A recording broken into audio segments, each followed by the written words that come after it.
Sorry.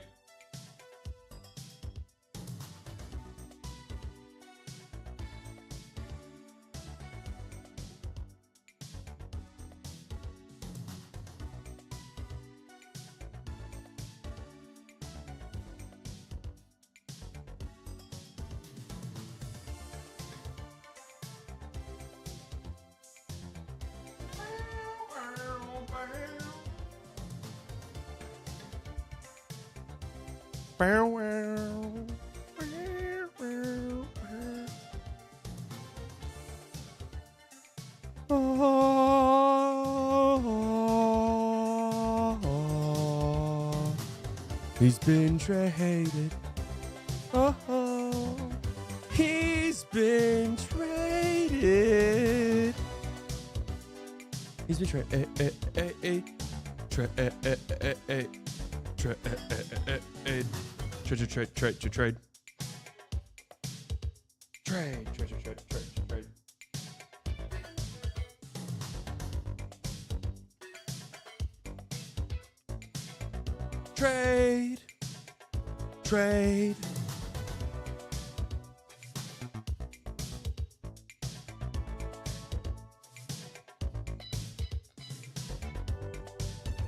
Trade. Trade.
All right, guys. Look, today will still be a day of mourning, but at a certain point, we're going to have to move on. We're going to talk about the Luka trade still. We're also going to talk about the De'Aaron Fox trade, another huge trade in the league. I mean, the De'Aaron Fox trade is huge, like huge implications. Paul with the $5. All this started happening on Side by Side. Got the glasses. Nah, man. This stuff needed to happen. I don't know why, but it needed to, clearly.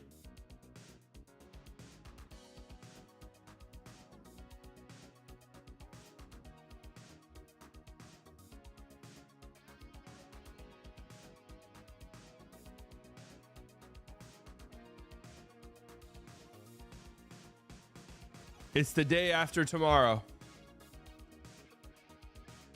And we now need to adjust to the changing climate in the NBA. Today will still be a day of mourning.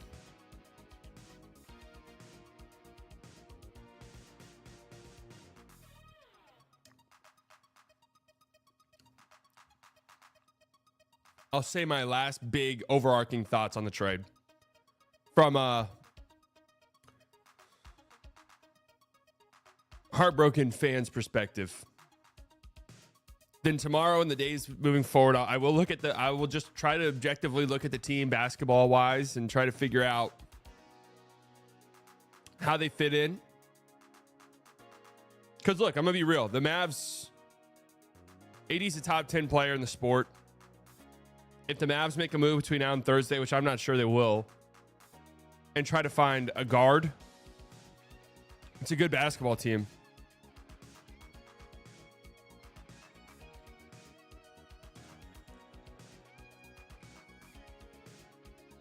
No, 80 is better than top 15 or 20, guys. Come on. Get serious. I'm going to miss you, bro. Okay. Guys, I know that you think you're being like courteous and kind when you're saying that. I don't know what you want me to say. I've had people hit me up and are like, Hey, man, love you. I'm never watching you again, though. Best of luck. Like, okay. See ya. Like, what do you expect me to say to that?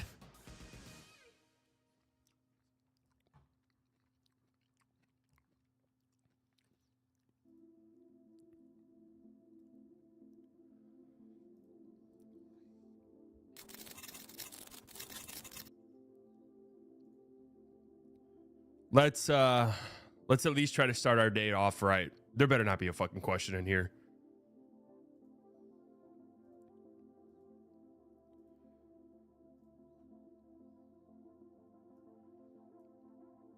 There better not be a question in here about it.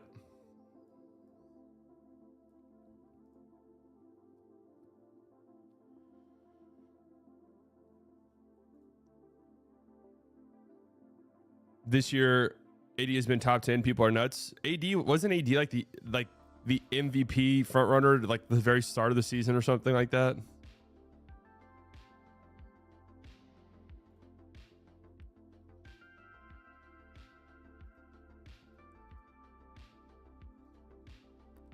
Who is Fox traded to? Please, someone. We'll get to it. Yeah, he was traded to the Spurs.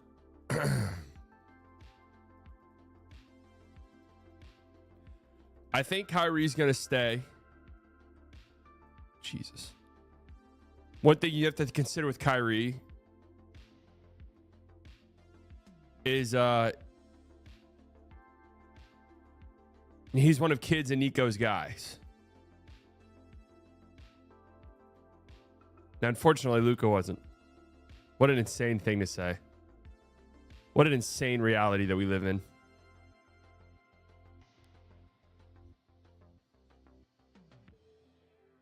Lil Nessa with the 5. Even though Mavs had made me really consider my fandom with the team, still love your content and will support you. Let's keep our heads high. That's all we can do. Let's go. Let's go. Which of these MLB players hit 600 home runs? All right, yeah, let's just stick to MLB questions today. Which of these MLB players hit 500 home runs? Ted Williams. I mean, come on, these are easy. Who did Barry Bonds pass to become MLB's all-time home run leader? That's Hank Aaron. Barry Bonds is the greatest player ever to ever lace him up. Who did Hank Aaron pass to become MLB's all-time home run leader? Babe Ruth. All right, we're cruising. Which of these cities doesn't have an MLS team? I think it's Louisville. Seattle play. Miami had Messi. Seattle plays in the where the Seahawks play. I assume Charlotte does. I'm gonna say Louisville. Nice. Alyssa Thomas was recently traded to this WNBA team, the Aces, right? Fuck. Sorry, guys. Tim with the $5 slightly is the only YouTube personality I've ever membership. I will still be a Mavs fan. I'll also follow Luka and cheer for him. I'll still be here. That's sort of where I'm at.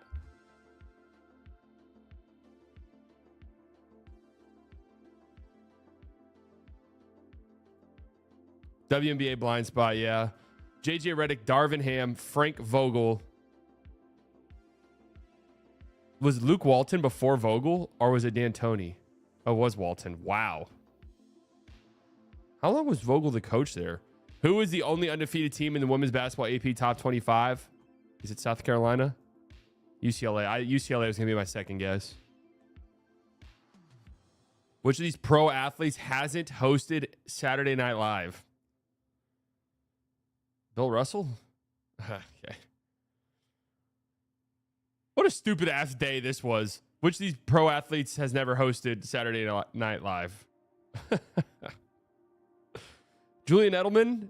Julian Edelman, has hosted Saturday Night Live. Oh, fuck. My bad. I misread that.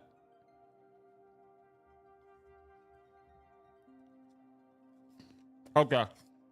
That makes sense. Salute.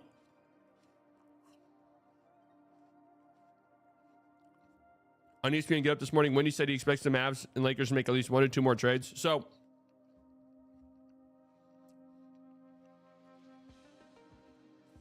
remember the Mavs traded for Kyrie Irving. Obviously, a huge, massive deal. Goes without being said. Sarah with the $4.99, sending some love to Maxi Kleber. He gave us some stunning moments I know fans were down on, but he's my guy. Yeah, of course.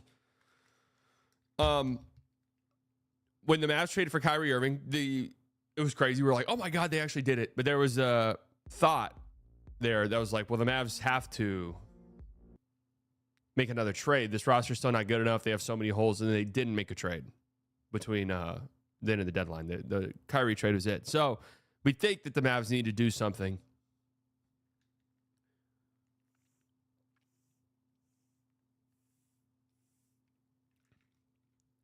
Absolutely. Maxey was such a big piece in that OG Mavs conference finals run. Tim, 26 months inside Illusional Club. Turner to the Lakers? Maybe. I doubt it. I'm thinking more Rob Will. Aaron with the 199. Who are some target players for the Mavs now? I have no fucking clue. I really don't.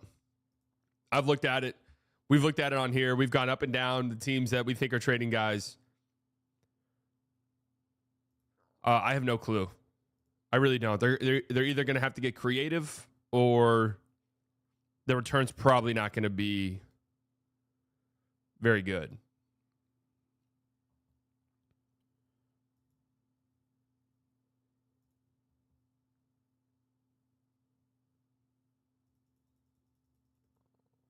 Can we get Alexander Walker? I mean, probably not right now. Do us a point of everything they stole our dreams. So let's start. Let's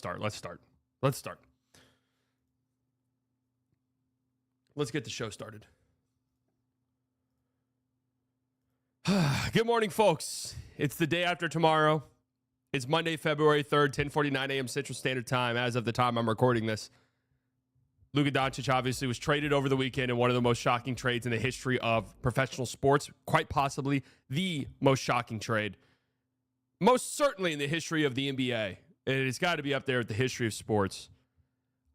We will discuss it today. If you're listening to this on Spotify and you don't follow me on YouTube, you're a rare breed. But if you're listening to this on Spotify and you want to know my more initial reactions, I posted video over the weekend. I did 2 streams over the weekend. I did a stream about 10 minutes after the trade happened. So my initial thoughts and reactions are all there if you want to go check it out. Today, I mentioned this at the top of the stream. Today's going to be the last day of mourning, and then it's just time to move on. It just, you have to move on. Some people won't move on. For some people, this is it. Luka was why they watched basketball. Luka is why they started to care about the Mavs. And now they feel so betrayed that they can't watch anymore. And to that, I say, fair. Completely and totally understandable. Completely and totally understandable. Yvonne with the 5. The Mavs need a tall, all-time passer that can shoot and has killer mentality. If only that's kind of player. Yeah, those players don't come around very often. Cavish with the 5. How do I get over this? Feels like a breakup. My mom just tells me to grow the fuck up. I mean, yesterday I had this empty feeling. A feeling that it hadn't set in fully. I mean, I knew how crazy it was, and I was very upset and saddened, but it hadn't fully set in what happened just yet. And yesterday it was just kind of this. I would see clips of Luka, the crazy shit Luka did, and I was like, damn, he's never going to play on the Mavs again. Like, he's never going to play on the Mavs again. Like, that's just such a sad realization, and I felt so empty inside. And I still do. I watched 5 minutes of the Mavs game yesterday and left. I didn't watch a single NBA game yesterday, probably for the first time in I don't know how long. I didn't want to. I had no desire. And you know what's even funny about that? This is how much of a sicko I am. I say that and I'm straight up lying. I had both the Celtics, Sixers, and Grizzlies Bucks game on.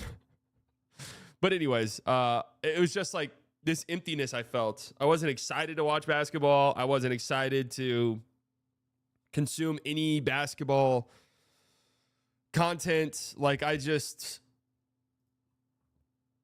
felt so empty because it's just like, what the fuck? I mean, the Mavs tweeted this out. Today they tweeted out a video for them. Yesterday, their statement I thought was terrible. I thought everything about yesterday was terrible from the Mavs side of things. You get blown out by 50 points to the Cleveland Cavaliers. They were without 7 of their top 8 rotation guys, to be completely and totally fair. But you get blown out by 40 points to the Cleveland Cavaliers. You give up 50 points in the first quarter, 92 points, I think, in the first half, the most points the Cavs have ever scored in a half. Just kind of hilarious. Just not even 24 hours after trading Luka Doncic for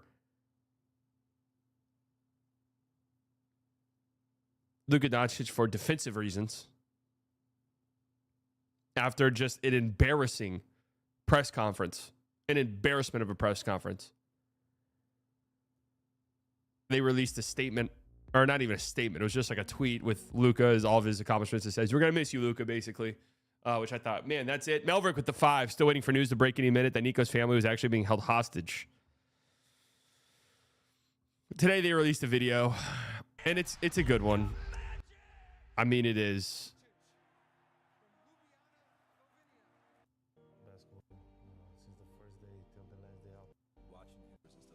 Fuck, this shit sucks, man. This shit really sucks. I can't believe this is a real thing that happened. So anyways, I tweeted out, and this is true. If you'd have showed me this a week ago, like just showed me this tweet, it was an honor to watch the magician work with this, I would have thought Luka died. Like, seriously, that's what I would have told you. It's morbid. I would have said Luka died. I would have been like, oh my God, what the fuck happened? Like, what the hell happened? And then you would have said, oh, he got traded to the Lakers for Anthony Davis. And I said, oh, thank God. Like, that's how unthinkable trading Luka Doncic was. Even if it had come out like, hey, by the way, hearing some stuff, Luka's not going to sign that extension in the summer. And he's going to want to test free agency. And he's got some teams that he's interested in. Okay, that's a tough pill to swallow, but you know, we'll cross that bridge when we get there. You play out this season. You have a championship level roster. We'll play out the season, make some moves along the edges, and we'll cross this bridge in the summer. We'll deal with it then. Burt's Bees with a $4.99. Runaway by Kanye started playing on my way to work this morning. I started crying. No lie. I'm finally at the acceptance stage of grief. So, I mean, trading I'm trading Luka out of the blue without him demanding a trade just felt like a 0% possibility. Just felt like a 0% possibility. You would have called anyone crazy for suggesting that. Paul at the 5, if this wasn't such a bad situation, the present slightly biased, going back to talk to past slightly biased would be amusing. Oh, well, that could be saved for a later date. So I want to dive a little bit deeper into the optics side of things today because I've had my reactionary, emotional, in the moment takes. I want to go over some of the other stuff. So there was a tweet going around. You know, this happens all the time. And it doesn't happen in sports. It happens when major events happen as well. You know, tragedy strike. It's difficult for the human brain to process what happened.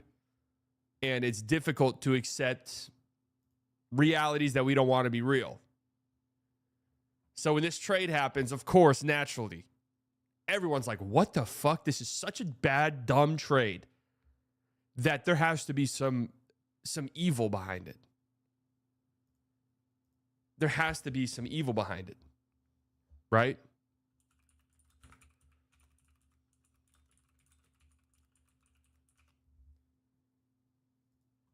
There's this, I still can't believe this happened. There's this conspiracy theory going around that's gained traction and people think that it's real. People are really subscribed to this that there's the new owners have a heavy hand in this. Obviously, the Adelsons, the Dumonts, obviously very big in Vegas. It's not a secret why they wanted the Dallas Mavericks. They wanted to be people of power in the Dallas-Fort Worth Metroplex. They're lobbying hard for gambling to become legalized in the state of Texas, with the idea being the moment it's legalized, we're going to open up a massive new arena for the Dallas Mavericks. That's also going to be a casino resort, and we're going to be the first people. We're going to be the first people to build a mega resort in downtown Dallas, and it's going to be huge. It's going to be massive. It's going to make billions and billions and billions of dollars. That much is true. I don't know if that's been outright said, but that's 1,000% why they bought the team, right?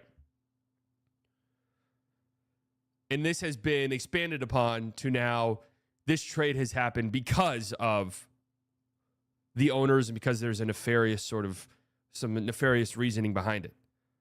This Facebook post has gained some traction. And this is how you know, right?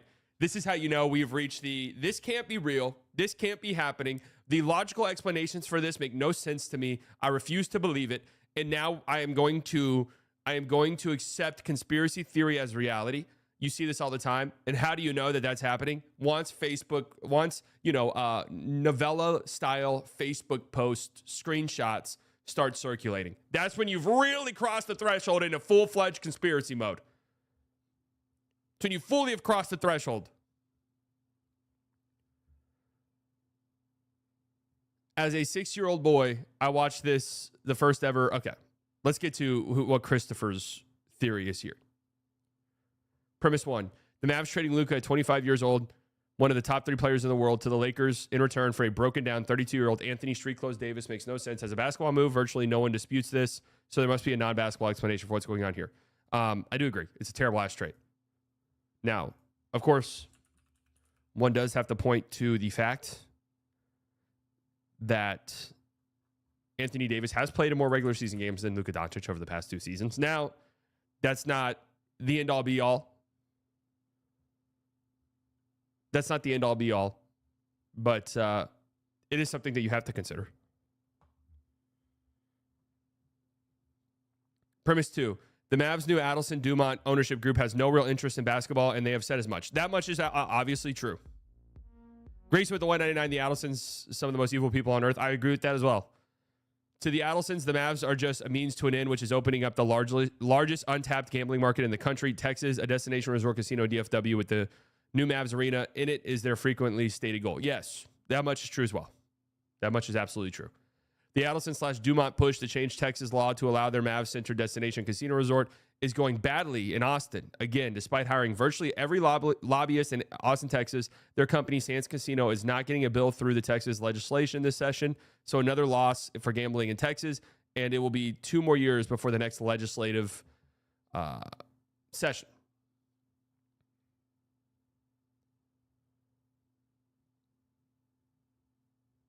True. Fine. Premise 4, the Adelsons need more leverage to get gambling bill through Texas legislator, but they already donate more money to Texas politicians than literally anyone else, and they employ dozens of good lobbyists. So where the carrot has failed, they need a stick. The stick is that the threat to move the Mavs to Vegas unless they get what they want. This isn't happening. I'm just telling you. This is not happening. The NBA just simply wouldn't go for this. There's a multitude of different reasons why. The league is going to expand. Vegas is going to get a team. That's going to happen.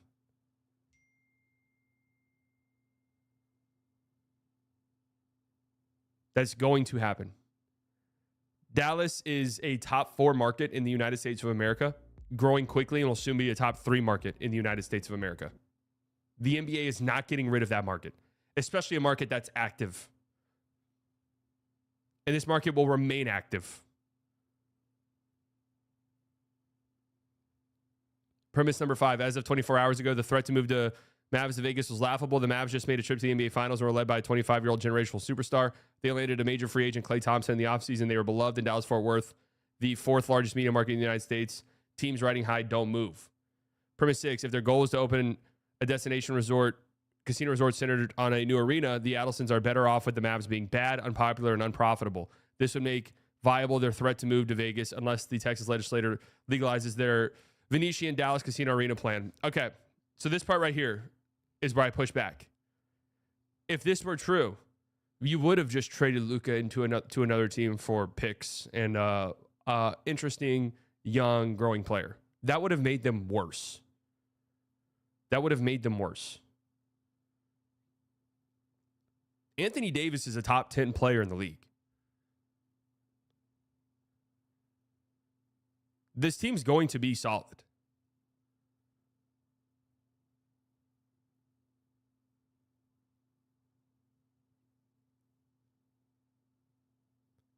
Premise number 7, the NBA would not allow a healthy franchise to abandon the fourth largest media market in the USA, but if local support for the Mavs has dried up, the aging American Airlines Center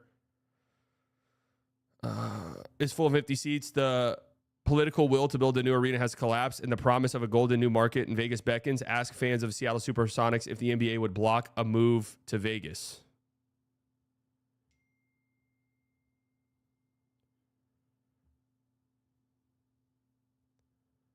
Look, if you guys don't think AD is a top 10 player, then he's right outside the top 10. Like, what is getting lost in all of this is Anthony Davis is being severely underrated. He is.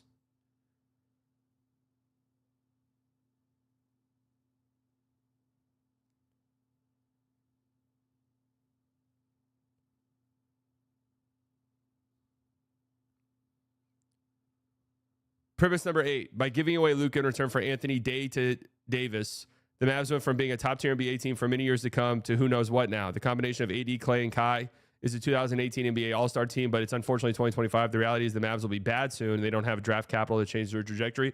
I mean, that's true. 4 to 5 years from now, I don't know what the fuck this team looks like. They could be terrible.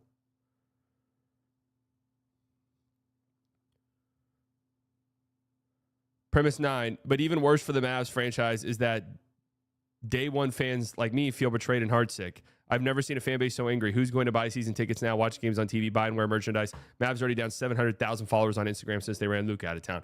This is true. There's going to be guys who do not, there's going to be fans who do not buy back in. That much is certain. That much is absolutely certain. Down 800,000 followers now. That instant number is false. Is it more? Is it less? I'm going to tell you guys right now how fandom works, though. Inside the city. There's obviously going to be fans who never come back. That much is certain. You're going to get a major buyback in from fans the first time Anthony Davis has 25 points and 17 rebounds and 4 blocks and a win. This is just how fandom works.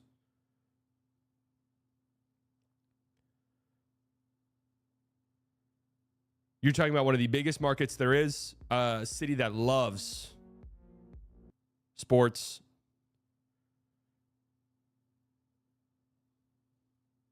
If you stay a fan, you're a cuck. No, you're not. No, you're not. Logan with the $2. There's so much more behind this than we know. F with the $2. Glad to see Luka's dad call out Nico the coward. There's nothing wrong with jumping ship. Like, seriously. Nothing at all. There's also nothing wrong with staying fans of the team. I mean, there's people who grew up watching this franchise through thick and thin, through horrible ownership in the 90s, the biggest laughingstock team throughout an entire decade. People stuck through that and were fans. There's people who just are fans. They grew up here. They've lived here their whole lives. They've rooted for this team their whole lives.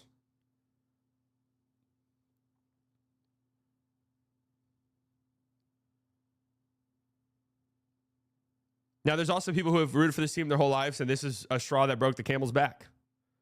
Huge betrayal on an unprecedented level.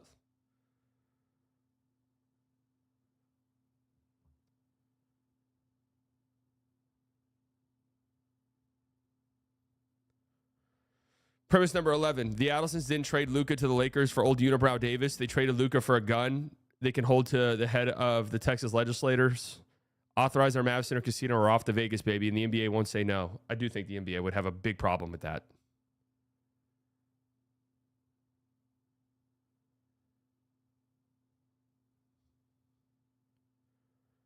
So the Adelsons will get their Mavs Center Casino one or another. Plan A is the new Venetian in Dallas, but if Texas legislator continues to say no, then Plan B is Vegas and the Mavericks is the Vegas Mavericks, and the unhealthy nature of the post-Luka Mavs makes Plan B viable. And oh yeah, a nice side benefit of the gambling-driven plan is that the NBA's flagship franchise, the Lakers, is reinvigorated with one of the top 3 players on the planet, like Wilt Chamberlain, Kareem, and Shaq. Before Luka, the Lakers magically have a new superstar. Premise number 14, that Nico admits that he talked only to the Lakers about trading Luka, reveals that this was not a basketball-driven transaction. Why not get 5 first-round picks for Luka? Because the Adelsons need the Mavs to stink and be hopeless by the 2027 Texas legislature session. So I will push back here on what he's saying. If what he's thinking is they want the Mavericks to be terrible by 2027, trading Luka for 5 first-round picks and just some decent young players who have upside, that's how you accomplish that goal. That's how you accomplish that goal. You don't accomplish that goal by trading for Anthony Davis. Unless then you also turn around and trade Anthony Davis for pennies on the dollar and then trade Kyrie for pennies on the dollar. Giovanni, 11 months, this side delusional club. Nico gets fired and hired by LA. Yeah, I mean, that would not fly, I don't think. So you generally think nothing else went on behind the scenes? No, I don't. I mean, there's stuff behind the scenes that we'll never know. There's stuff that happened between Luka and the organization and Luka that we will not know.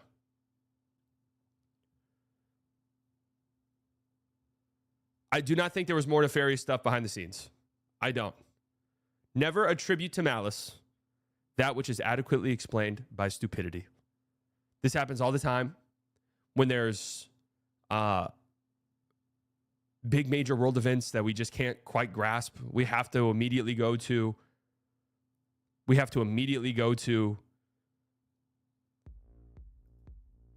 big time conspiracy theory. This is happening. There's actually an evil cabal that's pulling all of the strings, and this can't happen because then the reality is, man, a lot of the times this shit is just incompetency. And that's what I think happened. Full stop. This is a Nico Harrison power move. I said it all day yesterday. And Iztok said it again today.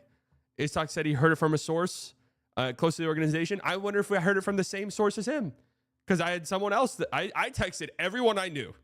Texted everyone I knew that had some type of inside with the Mavs organization. I did. Most of them didn't say anything of really any importance, but some of them said shit to me.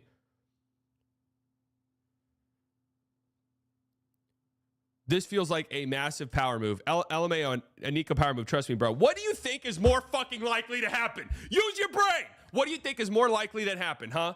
You have a GM who has a sole vision for the team. It's his vision for the team. Look at the pieces he's brought in. It's pieces that he has had connections with in the past. Kyrie Irving. He had a connection and a personal relationship with Kyrie Irving. He had a personal relationship with P.J. Washington that dated back to P.J. Washington being in high school. He wanted those guys. There's perhaps nobody in the league that he's closer with, by all reporting, than Anthony Davis. And it's not a secret. The Mavs have wanted Anthony Davis for a long time. I know that for an absolute fact. They have tried to get him for 2 years. Pretty much ever since Nico came on board, they have wanted Anthony Davis, and it's never been possible. And Nico Harrison, by all accounts, is a guy who's moved up the ranks and is very much his way or the highway. And for whatever godforsaken reason, now felt like the time for Nico Harrison to do the Anthony Davis move, even if it cost Luka Doncic.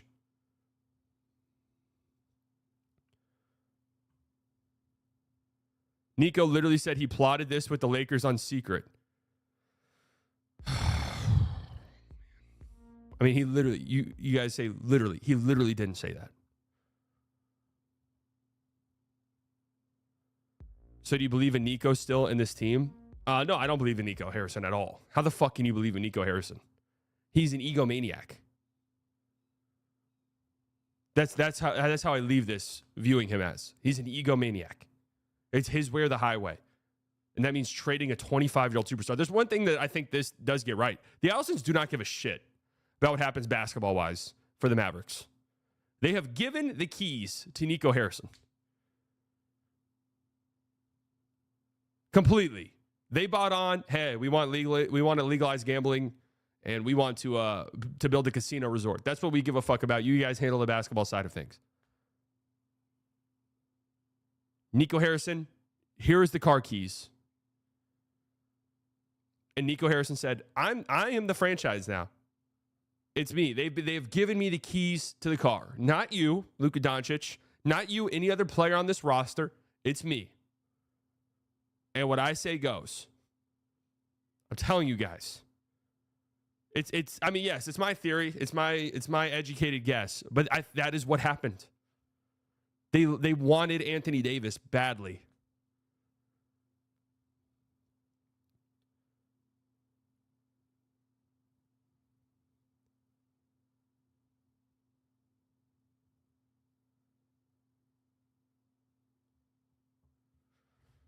That's what happened.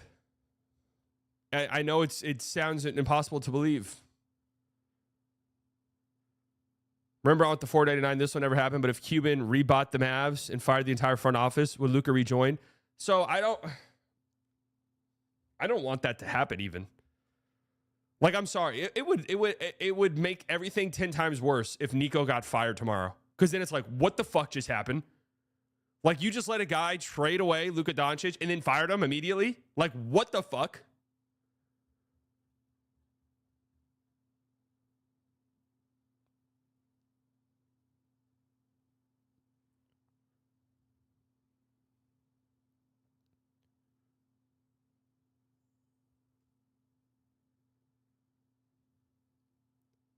I think it's possible there's pressure from ownership. I mean, so we're taking everything else Nico says at face value. Why don't we also take the fact that this was him? He said it a million times. This was my trade. I went to ownership. Ownership laughed at me at first, but then they got on board.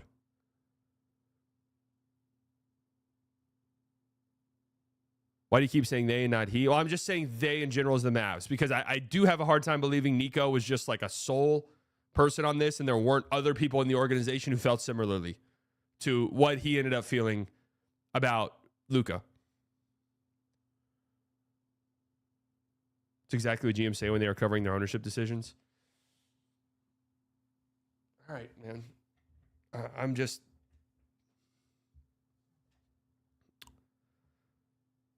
I don't think this is what happened.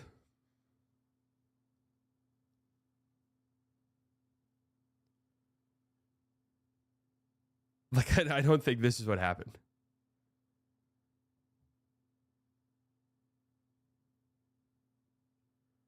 I still can't get over this statement. A deal got whittled down, and I think Rob Pelinka was able to convince the Mavs that Luka is a lot of risk, his drinking, his weight problem.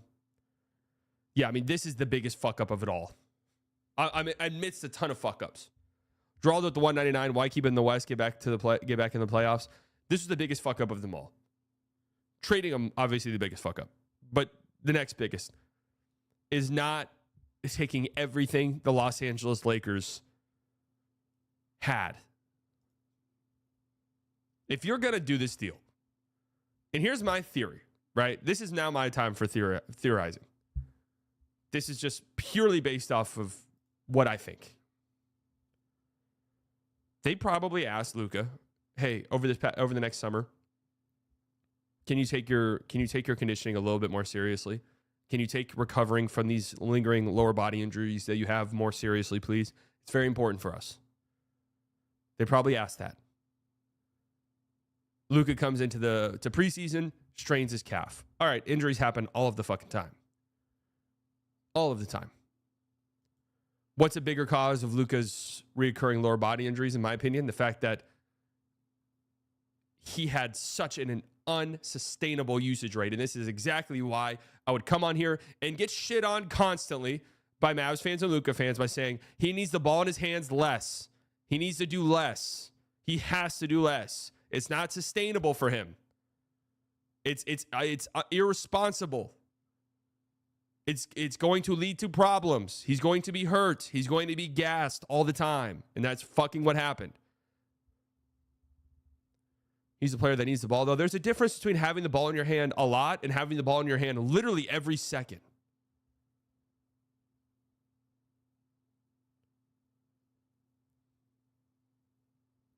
Nico does suspicious lopsided trade, and Slide By says it's Nico's ego. What's your theory?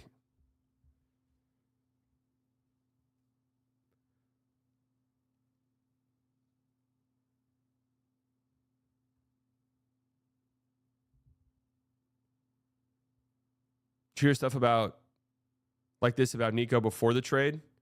Look, there's rumblings that there was some frustration, but nothing that has been said, nothing that's been reported, nothing that even Mark Stein said in his piece last night felt out of the ordinary for a superstar. Like Luka has his own training staff. Okay, don't most superstars have their own fucking training staff? Like I don't get why that's a problem at all. This is what's annoying to me. This is what's annoying to me. Is stop all the bullshit. There's going to be hit pieces. There's going to be hit pieces by people who are fed information directly from the Dallas Mavericks, directly from Nico Harrison, or people who are paid by the Dallas Mavericks themselves, which I want to make something clear because I am not. That's not me. Okay? I think people assume that like Locked On Mavs, we get paid directly by the Dallas Mavericks. That is not what happens. But anyways,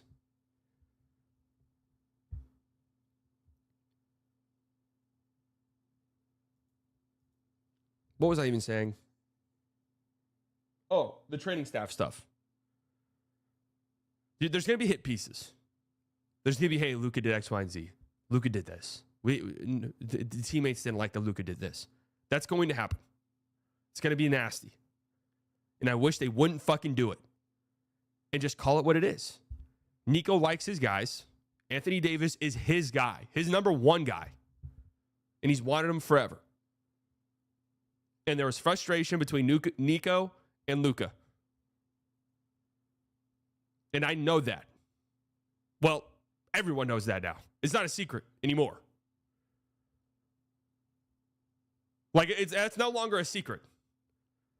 The fact that, one, he got traded, but also the fact that Nico has talked about him, or really hasn't talked about him at all post this trade. I mean, he spent more time talking about Maxi Kleber and that dog shit, pathetic excuse of a press conference yesterday.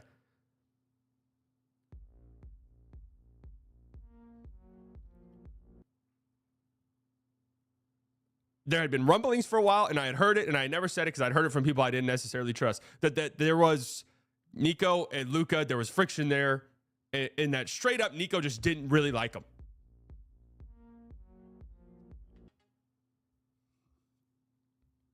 I heard that. I had someone DM me that 2 years ago.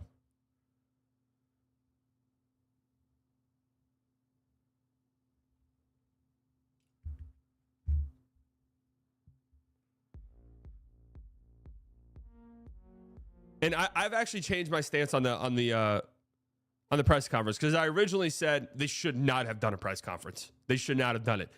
I actually respect the fact that they did it now because if you're not going to go and face the reporters immediately, you know the players are going to get asked about it. The coaches are going to get asked about it. So as the executive decision maker, you owe it to all of them to go out and make it. That was a disgusting press conference. If you're going to do it, you need to be a little bit more fucking prepared for it.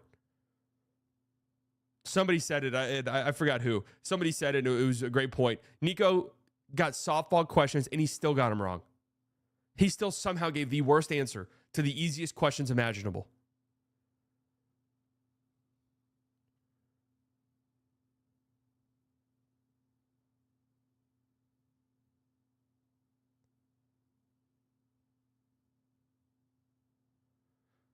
He was laughing. He was joking around. It's not like didn't read the room at all. And I think there's a disconnect between Nico Harrison and the fan and human side of basketball. How can you not assume that after this trade? How can you not assume that after this? I mean, obviously the fan base is going to erupt, man. What are you talking about? What do you mean? I'm sorry that they feel angry about it. Of course they're going to fucking feel angry about it, man. You just treated a homegrown megastar, a legit MVP candidate. You know how rare that is? You know how rare it is for a franchise to find one of those guys?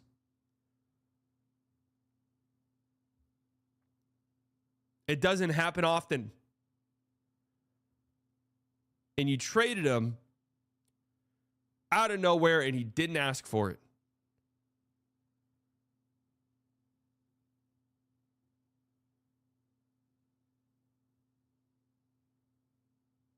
Dude, you have to stop being mad at Nico. It's not his fault. Luka was doing whatever he wanted. You think they weren't pissed?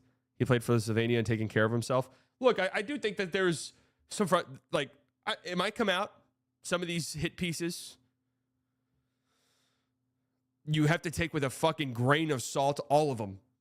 But there's going to be enough smoke that there's like, hey, there was some legit frustrations between Luka and the front office. And some of it's going to be nonsensical, like the training staff thing, where it's, hey, Luka brought in his own training staff. Okay. I mean, a lot of guys have their own training staff. Especially when you fired Casey Smith, who's one of the most well-respected trainers in the NBA. And by all accounts was Luka's like guy. You fired him. And one of the strangest moves at the time. Everyone was like, what the hell happened there?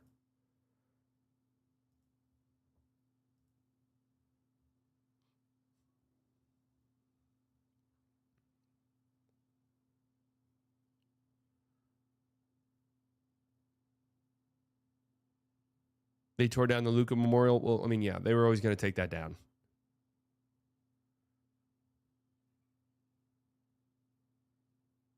No man, no one. This warrants trading Luka Doncic. Sorry, the return is iffy, and also he made every right move before. So how the hell does his son become incompetent overnight?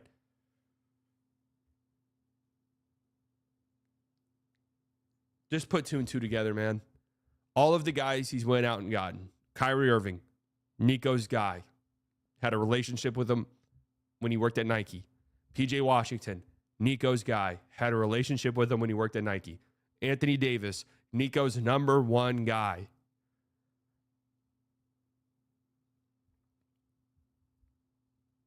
This was something I heard from 2 people. And I don't even know, is this a secret? Were there reports about this? I feel like there were over time. Was that Nico fucking loves AD and has wanted him since he got here. Badly. Badly. Has wanted him. And of course, the Lakers aren't going to trade him.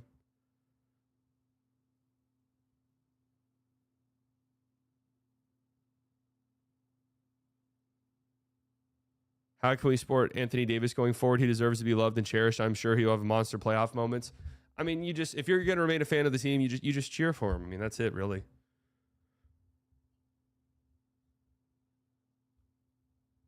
Yes, Nico was in charge when Nike blew the Curry presentation. Infamously. That still doesn't justify this trade. There's no justifying the trade. There is no justifying it. You can't justify this trade. No other serious basketball person would have made a trade like this. I think you're dealing with somebody who has a large ego, somebody who's been given the keys to the car, somebody who wants to say, it's my way or the fucking highway here. I'm in charge. I want my guys. And you know what, Luka, I don't consider you one of my guys. And I consider AD one of my guys. That's what happened. That's not justifiable at all. But that's what happened. I'm not trying to justify it. I'm not trying to say, hey, guys, it kind of makes sense when you look at it this way. It doesn't make any fucking sense, but it's what happened.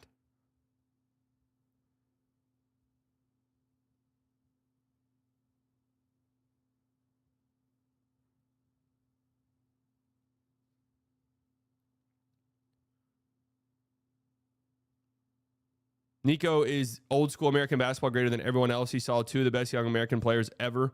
Players beat Dallas easily, and it triggered his American players are better assumptions. I mean, he has tons of connections through AAU. Like, that's just the truth.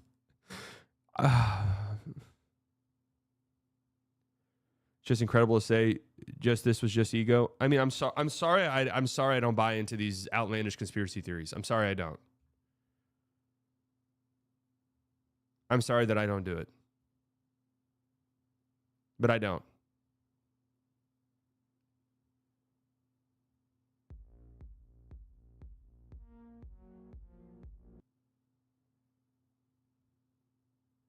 Talk posted a piece that said he heard it was an ego-driven move by Nico Harrison as well. And guess who Talk did a broadcast with yesterday?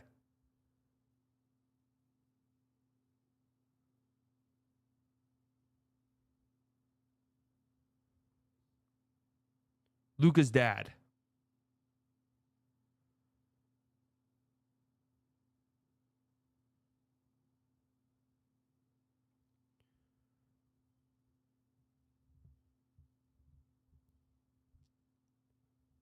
The only conspiracy I buy into is the Adelsons wanting to get under the luxury tax. Yeah, I find that very fishy.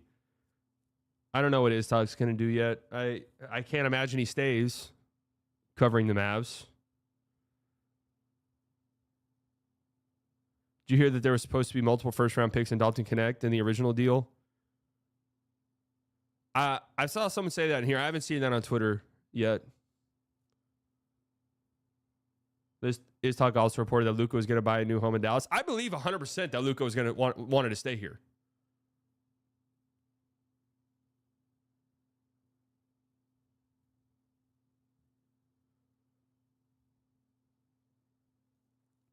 I believe 100% that Luka wanted to stay here. It was on the Bill Simmons podcast. Oh, okay.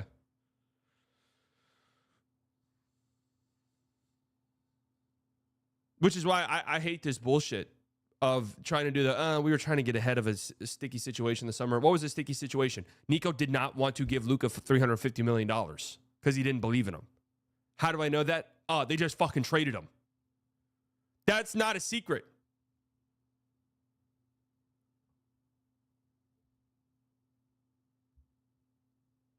I mean, I'm not defending this move at all. I don't want you guys to come away with this as that. This is an indefensible move.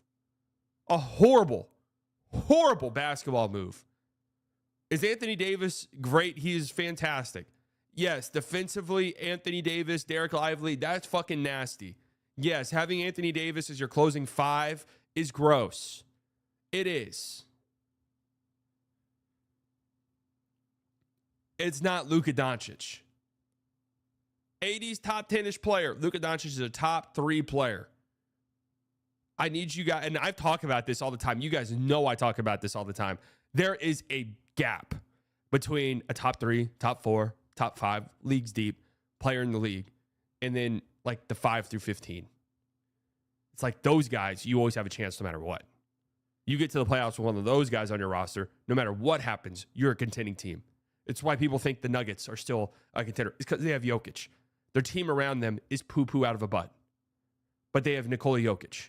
Same thing why you will always respect the Bucks. Their team's old as fuck. They're old. They're slow. They're unathletic. It's not a real, legitimate, serious contending team. But they have Giannis. It's why even during the 2023 season, the Mavs were terrible. It was a horrible-ass team. But there was the debate. Should they tank? Well, they need their pick, but you make it. If you make it, you have Luka Doncic and all of the stuff that he can do for you. You always have a chance. Nobody says that about Anthony Davis. God bless him. No one says that about him. No one's like, well, you got AD, you got a chance.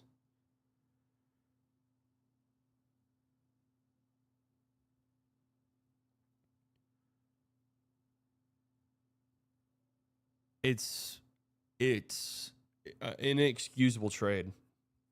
An inexcusable trade.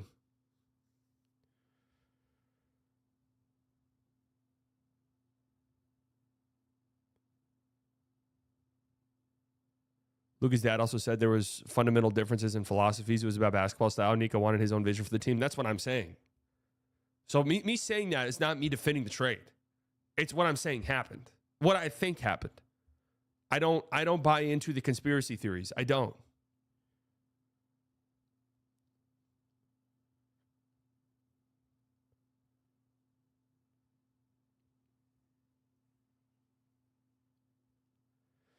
What do you think about throwing M into this trade? Markieff Morris? I guess it had to happen, huh?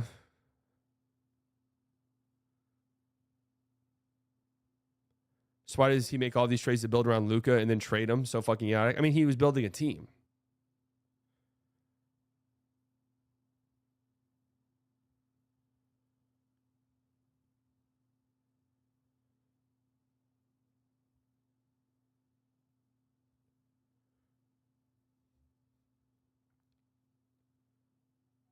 Even if all of the problems with Luka are true, the fan base would still be willing to ride it out with Luka. Loyalty is a core value. Yeah, the Mavericks could have kept Luka for the remainder of his career. And it wouldn't have mattered to fans. Even if they started losing games. You hold Luka. Here's the thing. You keep Luka, you always have a chance. I need you guys to understand this.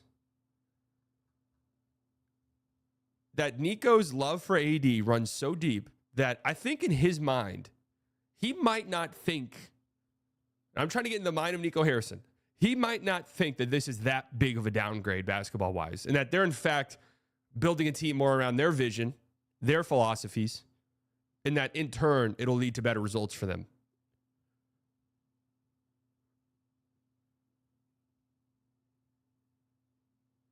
The return makes more sense when you realize that this is what this for them. This isn't this isn't the Luka Doncic trade for the Dallas Mavericks. This is the Luka Doncic / Anthony Davis trade. That's how they view it.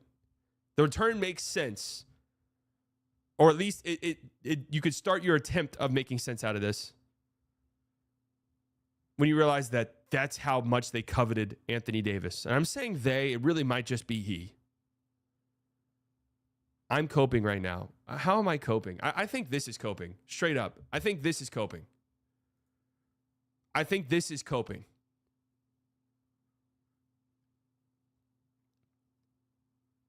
Personally, I think this is coping right here.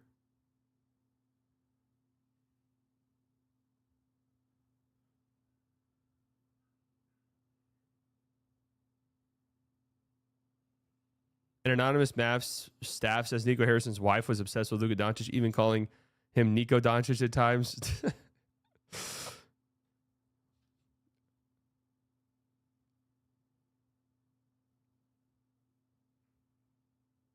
Use your influence to get a blackout next home game. Brother, I don't have influence like that at all.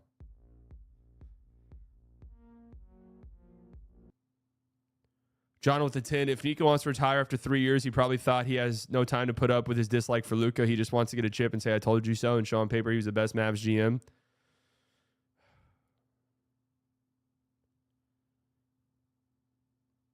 You're the only one making sense. No, I'm not even fucking saying that. I'm trying my hardest. I'm trying my hardest to relay what I have heard, which is that Nico loves Anthony Davis. I mean, loves him. Stein article. Is this, how new is it? I read one of his most recent ones, and honestly, I didn't think there was anything new in it. And I even paid $11 fucking to read it. Rimborn with the $4.99. Nico thinks two-way player greater than generational offense. Thinks the gap between the two is smaller than it is. I think that's what it is. Personally, I do. Like it's the only way to make sense out of it. When you realize that, yes, they think this is close. Obviously, we don't think it's close. In reality, it isn't close. I'm not saying this trade was good. This trade fucking sucks. Ass.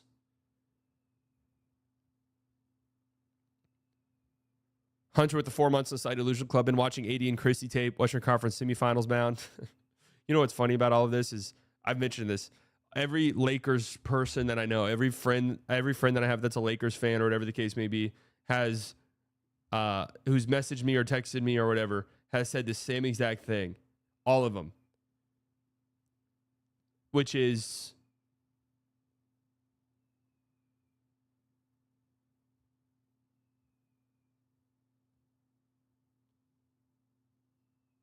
you guys are going to love Max Christie. Gerardo with the $1.99. Why keep him in the West? Get back to the playoffs. Grayson with the $1.99. Tim McMahon's already pumping out Luka hit pieces. That's not a surprise. That's the least surprising thing out of all of it. Tim McMahon would have been pumping those out if this trade didn't happen. So that's not surprising. Blake with the $4.99. We got a player in return, but how do we expect the team to move forward with the goal of winning a ship? Feel like the team soul has been taken. So the one thing that I will defend Nico about, the only thing, is when he said the long-term goals for the franchise, 3 to 4 years or 4 to 5 years, whatever he said, as long-term. I think in the NBA, that's a long time. That's a long time in the NBA. Think about where the Thunder were just 4 years ago, right? And think about where they are now. Like 4 years, a lot of shit happens in the NBA. Correct me if I'm wrong. The Utah Jazz were the 1 seed in the NBA 4 years ago. Like a lot happens in 4 years. And I think a lot of GMs would tell you that their long-term, when they think things long-term, that's about it. Paul with the $5. I mean, that does the Mavs like longer-term future, looking into the 2030s, looks incredibly bleak right now. Incredibly bleak. Paul with the $5. Side Bias doesn't get paid directly by the Mavs. There is an intermediary who hands him brown envelopes under the diner table. Yeah, that's what it is. I get some shady wire transfers. Brady with the $3. Check your DMs, Slight. All right, hold on. Tim with the $5. Zion more injured, more out of shape, less team success, less individual accomplishment. Pelicans holding strong with him. Even they are more loyal. Yeah, I mean, that's actually really fucking surprising. Jonald is a 10. If Nico wants to retire for 3 years, he probably thought he has. All right, I read this one. But thank you, Jonald. Rembrandt with the $4.99. Nico, thanks too. I already read that, but thank you. Jake with the $9.99. Thank you for the real therapy the past 36 hours. Slightly stay cool, my dude. Thank you, Jake. I'm really not trying to poo-poo anyone's thoughts on this. I don't agree with the conspiracy thoughts. I don't. I think you don't need it to make sense out of it. No part about this makes sense, but I think the most logical explanation is this was an ego-driven move by Nico Harrison. He thought, I can win with my guys. My guy's Anthony Davis. I'm going to prove to you guys that I can win with this shit. I'm in charge here. Remember that. Partho, the 1999. Done with the Vegas conspiracies. This is how I understand the trade. AD is Nico's best friend forever. Luka has no real relationship with him. Nico went to the front office, got laughed at, went to the owners, said no Luka means no luxury tax. Boom. Yeah, I mean, he probably went to the owners and said, I don't feel comfortable paying him $350 million. I don't want to do it. And the owners were like, well, fuck, if you don't feel comfortable, that's my money. I don't want to pay him. Like, that's probably how it went down. I mean, not wanting to pay Luka $350 million. Like, what the fuck are we doing, man? I mean, what? I would love to know, like, what possibly got you to that conclusion? I would just love to hear Nico's real honest assessment of this. Not the media, not the, I'm trying to save my ass a little bit. I would love to know the real reasons behind it. Just tell us it. You think Luka sucks on defense? You think he's fat? You think he doesn't try hard at practice and that really pisses you off? Like, what is it specifically? Sven with the $5.99. Planning a trip with my son from Germany to see my guy Luka with the Mavs. Canceled it right away. Need to heal first. Yeah, that sucks, man. I'm sorry about that. Logan with the $2. 100% certain Kyrie acts out next year. I'm not 100% certain about that. Beat out the $1.99. Saddest part is Luka won't get his number retired here. I think he will.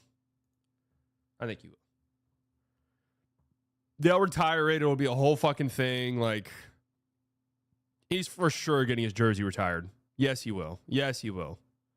Dude, Vince Carter just got his jersey retired by the Toronto Raptors. Like, Luka's getting his jersey retired.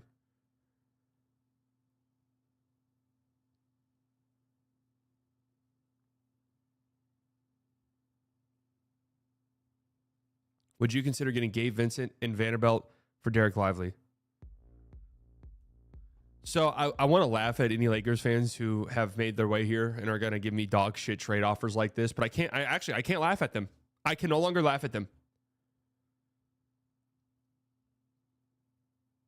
I can't make fun of them. I don't know. Yeah, maybe. I don't fucking know. Maybe you guys could. I don't know. I don't know. Maybe. It's possible, I guess.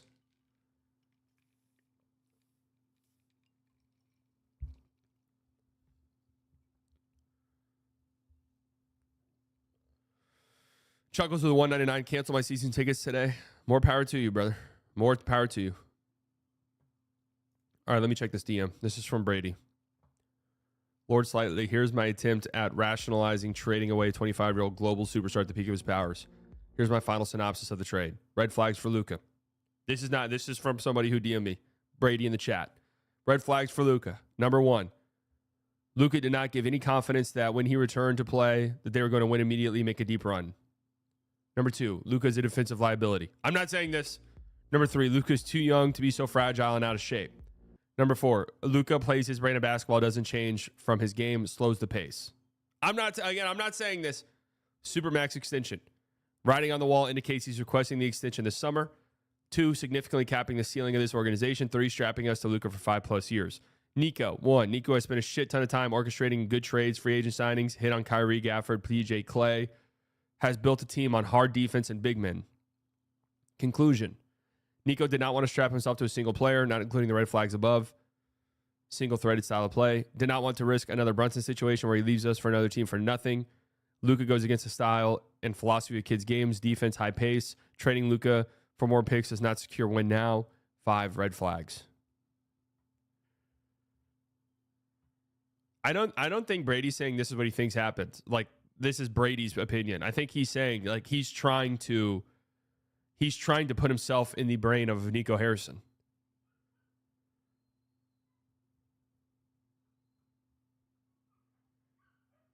Like, I think that's what Brady's saying.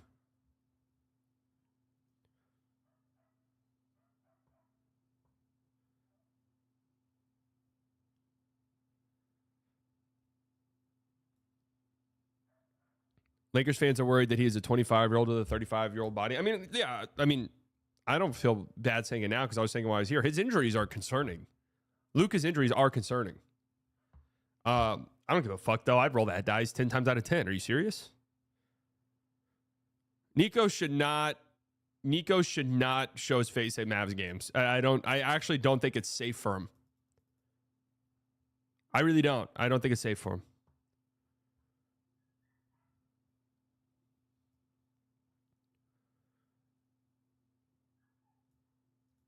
So I guess let me give my final, because tomorrow I promise you guys we'll dive into Anthony Davis, we'll dive into Max Christie, we'll dive into how do those guys help the Mavs now. We'll dive into maybe some new Lakers tweet. Do I want to look at this shit? I have the Lakers blocked. I'm sorry, I don't want to look at it. I'm sorry, I really don't. We'll look at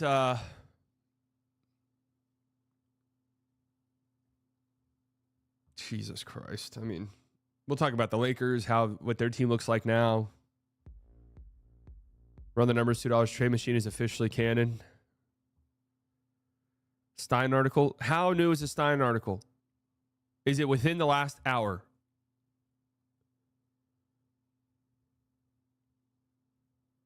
Breaking, the Warriors have contacted the Lakers regarding a trade for LeBron James. Whew. Within the last hour? Half hour. So there's another brand new one, because I just read the one from this morning. Lakers tweet. Kelly Olynyk guy. I'm not doing it.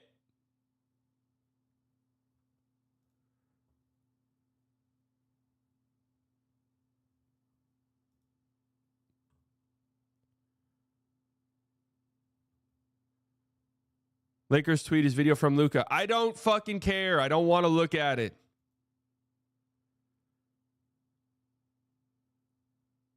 I texted Mark Cuban and I said, I'm so confused. He wrote back, that makes 2 of us. Oh, make no mistake about it. Every single person that I talk to inside the organization has said the same exact thing. And I know you guys might think I'm bullshitting. I'm not, I promise you.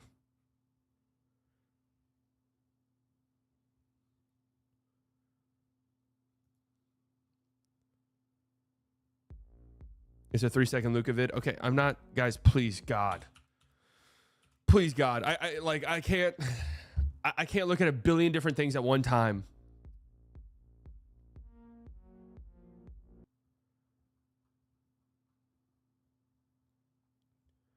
Sven with the $5.99. Why did he add a 2nd-round pick? Who holds him accountable if we go out in the play-ins? I don't understand the 2nd-round pick inclusion. Like, Jalen, the Jazz get 2 picks for taking on Jalen Hood-Schifino. Did the Mavs have to do that?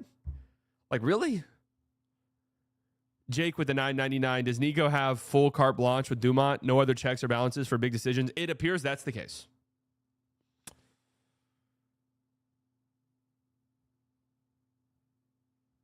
It appears that is the case. All right, let me make my way over to Twitter, and I'll look at the Lakers, who I have blocked. who I have blocked.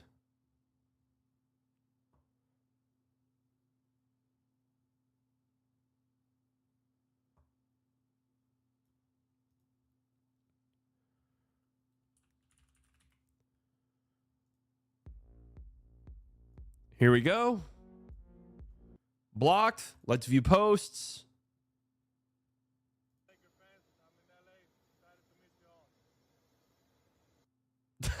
Oh, man. He looks devastated. He does.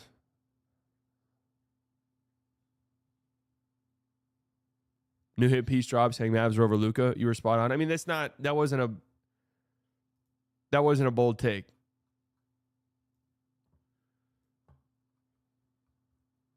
All right. New words from Jake Fisher. We'll look at that.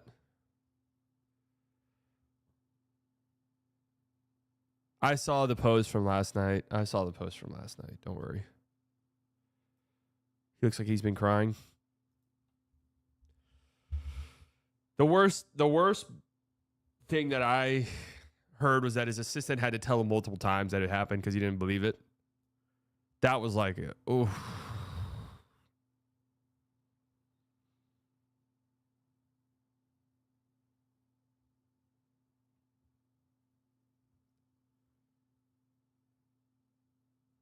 Jake Fisher, is it the Warriors' turn to strike gold before Thursday's trade deadline? Let's see what Jake Fisher has to say about all of this.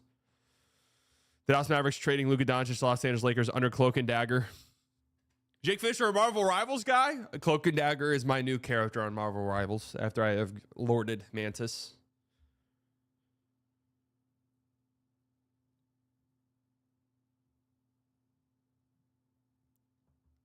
And anyone not named LeBron James and Bradley Beal suddenly feels more vulnerable than ever to be dealt. James and Beal are the only players in the league that hold full no trade clauses. You've surely learned this much. That's just Bradley Beal just sticks out like a sore fucking thumb in this. LeBron James and Bradley Beal. As of this writing, James has shown no indication that he is willing to waive his no trade clause during the season, league sources told the Steinline. However, there are certainly teams, the Golden State chief among them, sources said, that have inquired whether that stance could change between now and Thursday's trade deadline. The Warriors, as Mark Stein reported, did not move forward with their own conversations regarding Chicago, Zach LaVine, and Nikola Vucevic this weekend, sources said, as Golden State continued to deliberate over the pursuit of Jimmy Butler and, wait for it, exploring the feasibility of reuniting Kevin Durant with Stephen Curry. Whoa. Andrew at the 499. AD, Reeves, Christian, Connect, all the picks. Still not enough, but that's the starting point. Nico thanked Rob for fleecing him in the press. Jesus. Yeah, that press conference was a fucking disaster. Like, how what do you mean? What do you mean you're saying you're shouting out the opposing team's GM? Like, what the hell's wrong with you, bro? Like, what is wrong with you? Seriously. What the actual hell is wrong with you? You want to know what's funny is we are an hour plus into the stream. We've talked about the Luka trade, obviously, 3 days later. 3 days later at this point.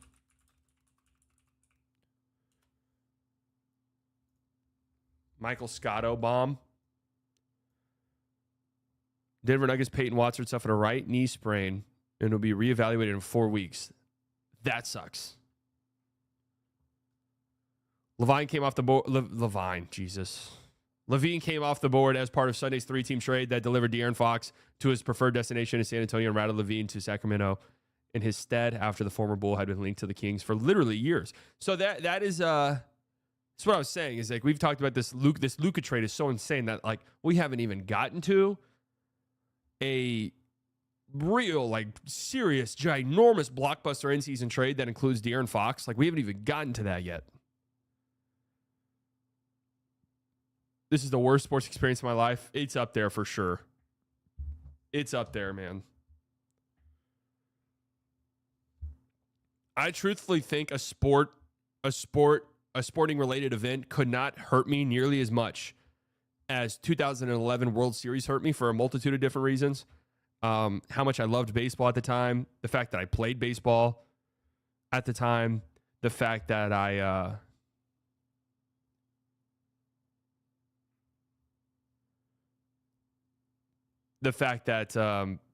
had followed the team at that point through thick and thin, which was mostly thin. And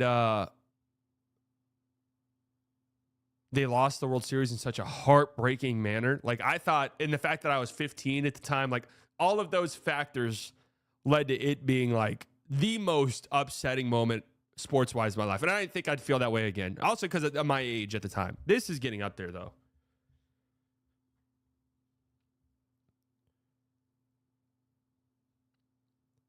...2006 finals was up there as well.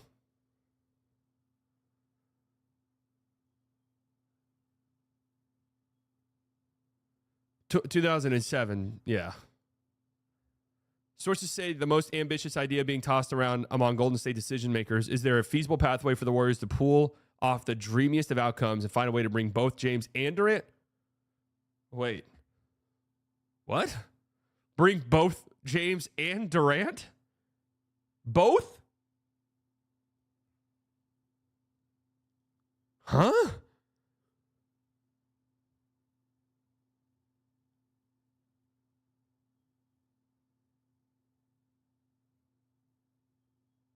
This would require quite the masterstroke. While pulling that off currently stands as very unlikely, both from a salary matching and asset valuation standpoint. This is the sort of big game hunting that has defined these Warriors from their original Durant free agency thunderbolt in 2016 to the last trade deadline's inquiries about James, to the past offseason's aggressive pursuits of both Paul George and Larry Markkinen, and at times trying to acquire them both. So, like, we talk about this. Yeah, the Warriors, they're this aggressive, uber aggressive trade team. Uber aggressive. Kevin Durant in 2016. What the fuck have they done since then? Talk about making big trades? That's it. Talk about it.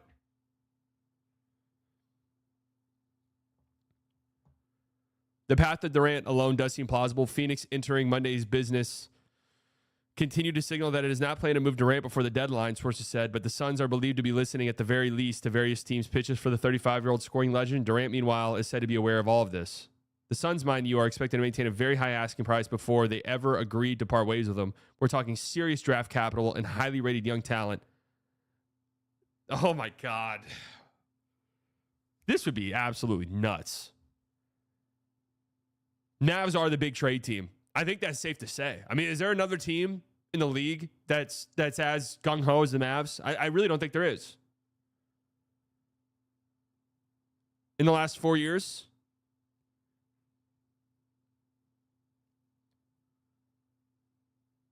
Is there another team? I mean, you could definitely argue the Suns.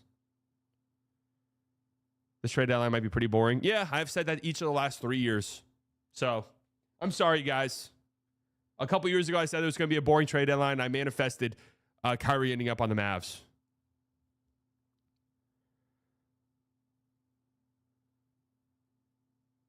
Do you have some optimistic content about the new AD look Mavs coming? Maybe tomorrow. The Mavs have always been an aggressive front office, but it wasn't until, like, they always aggressively postured. That's what the Mavs did. It hasn't been until, like, the last 4 or 5 years where the Mavs have been, like, actually legitimately uber aggressive.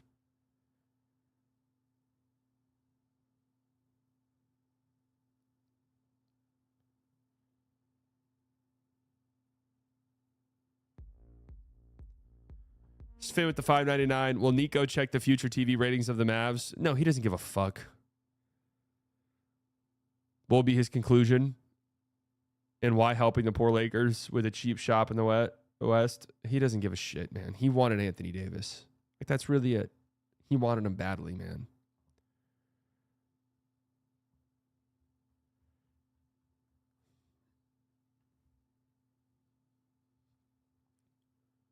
Would you give up 2 first-round picks for Tyus Jones and Ryan Dunn? No, absolutely not. Absolutely not.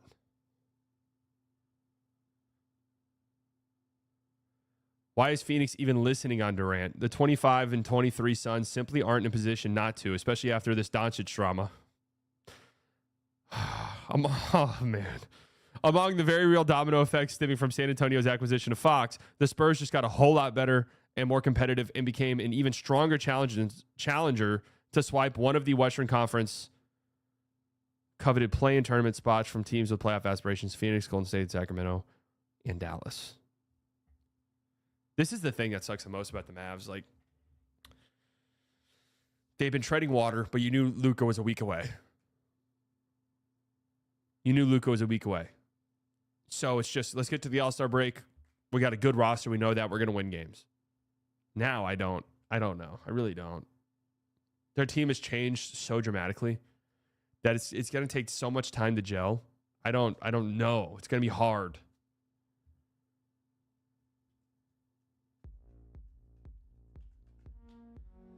Andrew at the 199 traded Luka before Dwight Powell, man. Unbelievable.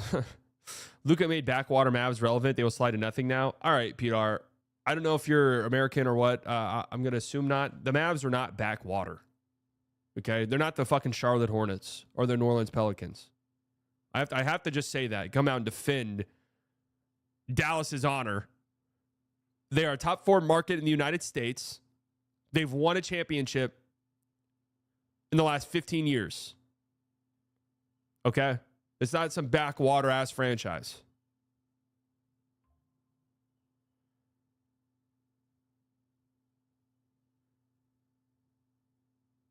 No, nothing from Kyrie. I don't know if Finley knew this was happening. I don't know. Thus, the only mechanisms for the Suns to land Butler, where the 6-time NBA All-Star would be expected to land a lucrative contract extension, would require Phoenix to trade Durant or Devin Booker to make that a reality. Oh my God. Are they really going to try and swap KD for Butler essentially? And then like Kuminga and shit?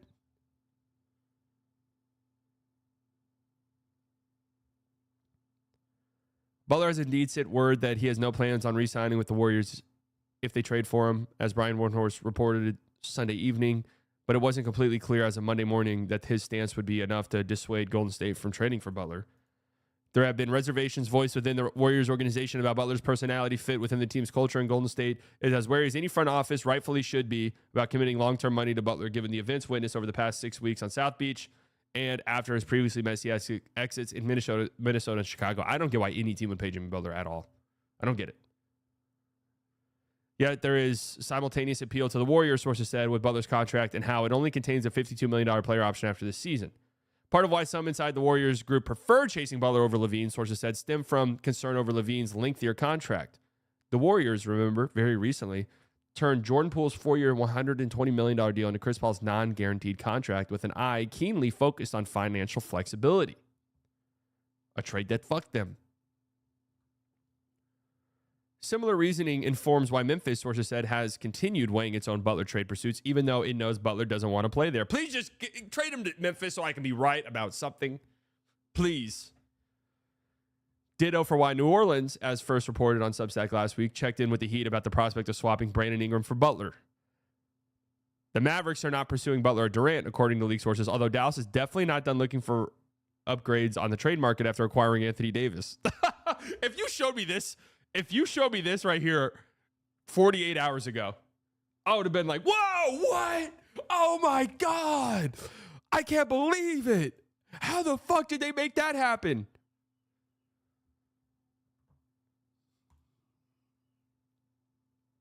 It wouldn't have even crossed my mind.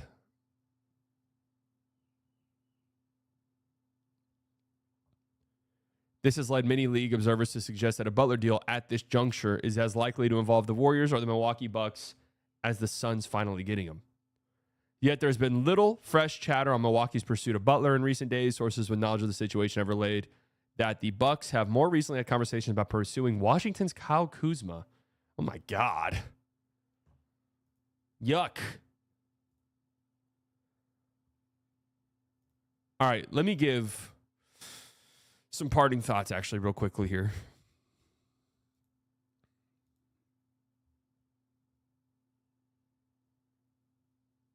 Shams reported Kyrie did not know. No, I mean, it's been reported Kyrie did not know. Nobody knew.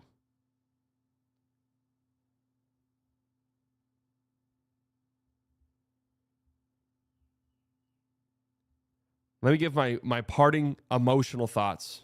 And then from here on out, I mean, it won't be my parting thoughts. I'll always have thoughts on this trade, and there will always be stuff that comes out that's worth our time talking about. So I don't want to say that, but let me give my parting initial thoughts, and then we can talk, I guess.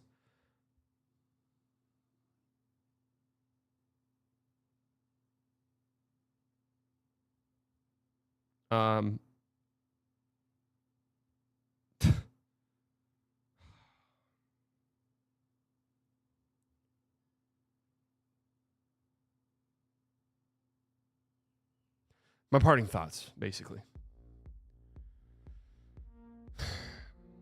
It's a horrible trade. That's not defensible. Is there a way out of this? Is there a way to make everybody feel better? How do the Mavericks end up winning this trade? I guess that's the question that I want to answer. There might not be an answer. How do the Mavericks win this trade? There's only two ways, in my opinion. For me, personally. For some people, there is no answer. They've lost. Luka is their favorite player. Luka's been in the league for 7 years.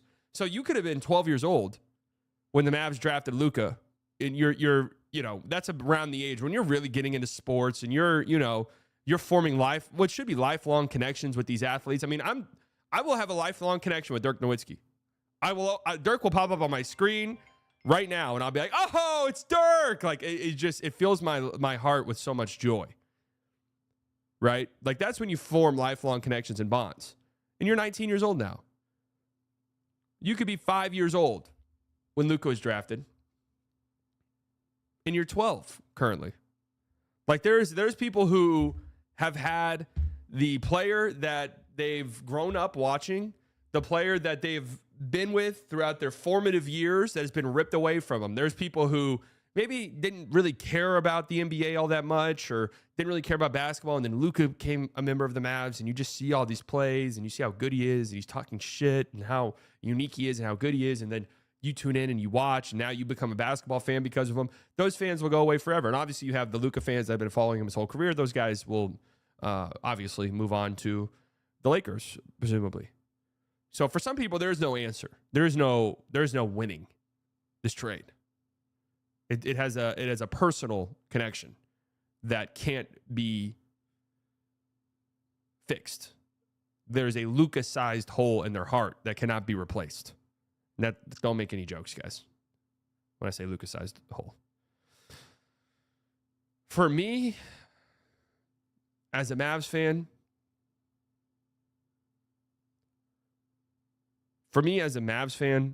who's been a Mavs fan my entire life, who was here through the dark days, who was here through Dirk's career and seeing Dirk's career play out and the low times during Dirk's career, all of the negative stuff said about Dirk, then the 2011 run, and then the post-championship run, the twilight years of Dirk's career, and the highs and lows that came with that, which was mainly lows because the team wasn't competitive, to Luka's drafting and Dennis Smith Jr.'s drafting and watching Luka and watching him grow into the player that he grew into.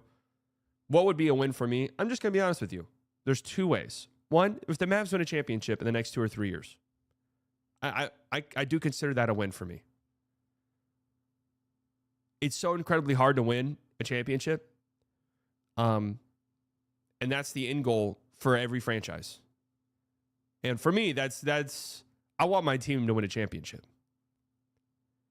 So if they do it, I can say, okay. I mean, and AD obviously has a big role in it. I'm like, okay. Yeah, obviously it wouldn't have meant the same as a Luka championship, but it's still a championship.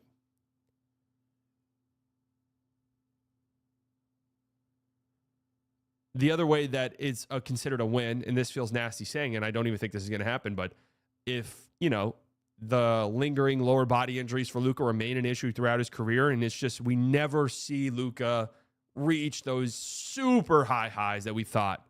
And he's already reached incredible high highs. But I'm saying multiple MVPs, multiple trips to the finals. Like if that never plays out, and it's just, yeah, Luka's an incredible player, Hall of Famer, first ballot, one of the greatest players to ever lace him up. But man, it's just like he just always had these lower body injuries that always limited him in some way or another. That's really it. Those are the only two ways this is a win. Going to the conference championship, even going to the finals, is not enough for me in my current state. Because we just went to the finals with Luka, and that was awesome. Like, we went to the finals with Luka, and I loved it. We drafted Luka. He was homegrown. We watched him grow up. That was incredible, an incredible moment. I felt so happy. Happy for the team, happy for Luka, happy as a fan.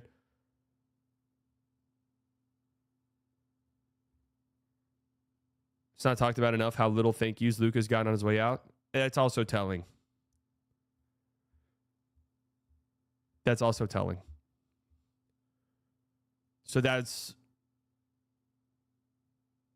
I will say something very controversial. Nico deserves a sliver of benefit of the doubt. I will happily poo-poo him if we're obviously worse, but I'm intrigued to see it. Just the way that I think this trade is, I don't think I'm giving him a benefit of the doubt. It just feels very ego-driven. And I just think there were way better ways to handle this. Way better ways.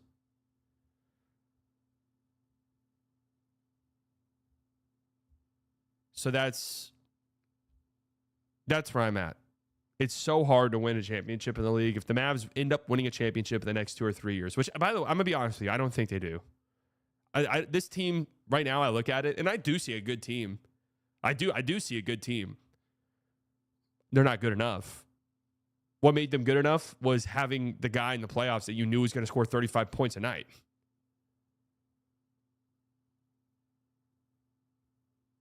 You don't have that anymore. You don't have the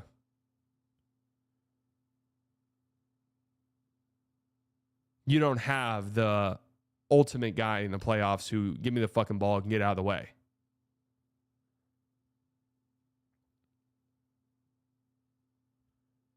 You don't believe in Kyrie then? I believe in Kyrie as a number 2 guy. I don't believe in Kyrie as a guy who you put the ball in his hands in the playoffs and get the fuck out the way. I don't. I love him. I really do. I absolutely love him.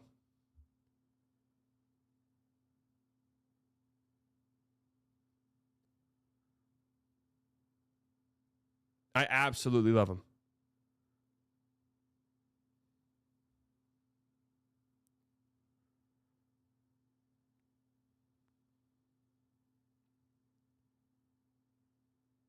Mavs game plan was Luka, how his kid going to run his offense?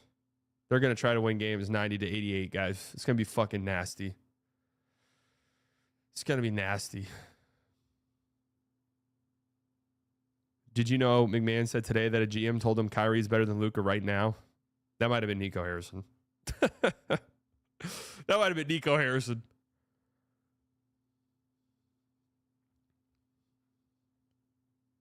So that's my thoughts. I think it's a shit trade. If you decide, hey, I don't feel comfortable paying Luka $350 million because of X, Y, and Z, I'm not going to agree with you at all. But you have more information than I do. Obviously, you see the behind the scenes stuff. So, okay, you say, you know what? We don't feel comfortable doing it.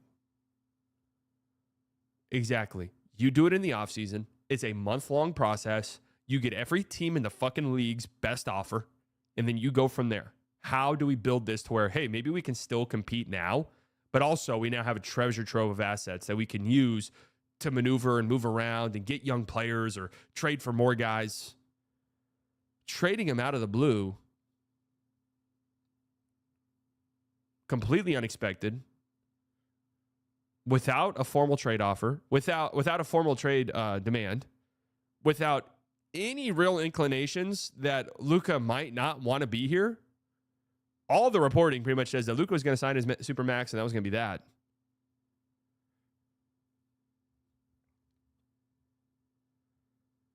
It's just so bizarre to me. There's no defending it. No defending it. NBA Central. Okay. What does NBA Central have to say? No, not NBA Centel. NBA Centel.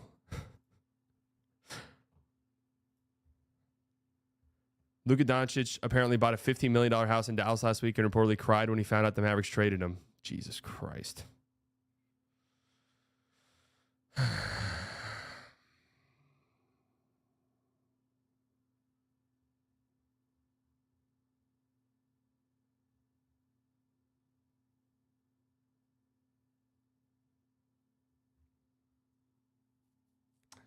Incredibly sad.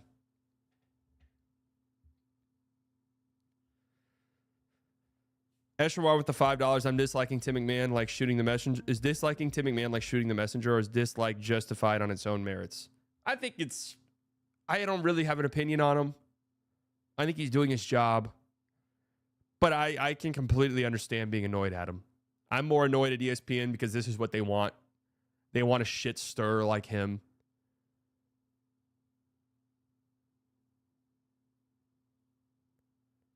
What trade would have to happen before the deadline for you to feel a little bit better? I mean, nothing. But if they found a way to get a guard in here that you can give the ball to and feel comfortable about, who maybe plays some defense, guess what? Those guys don't grow on trees. So I can't imagine who that is.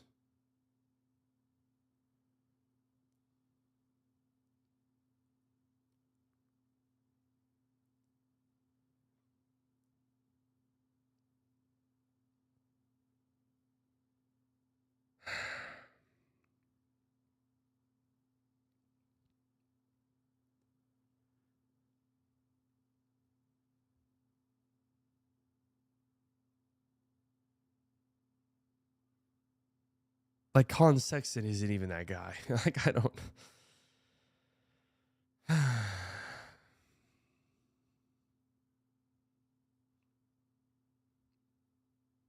Brandon Ingram could be interesting with this group now. I'm going to be honest.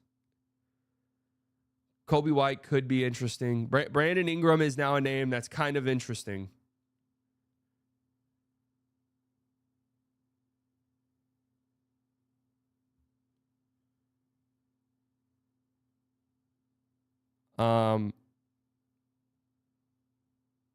Anthony Simons just doesn't fit. The Lakers have announced that a Luka Doncic introductory press conference will be held Tuesday, 9:30 a.m. Pacific Standard Time. Oh, man. Oh, man.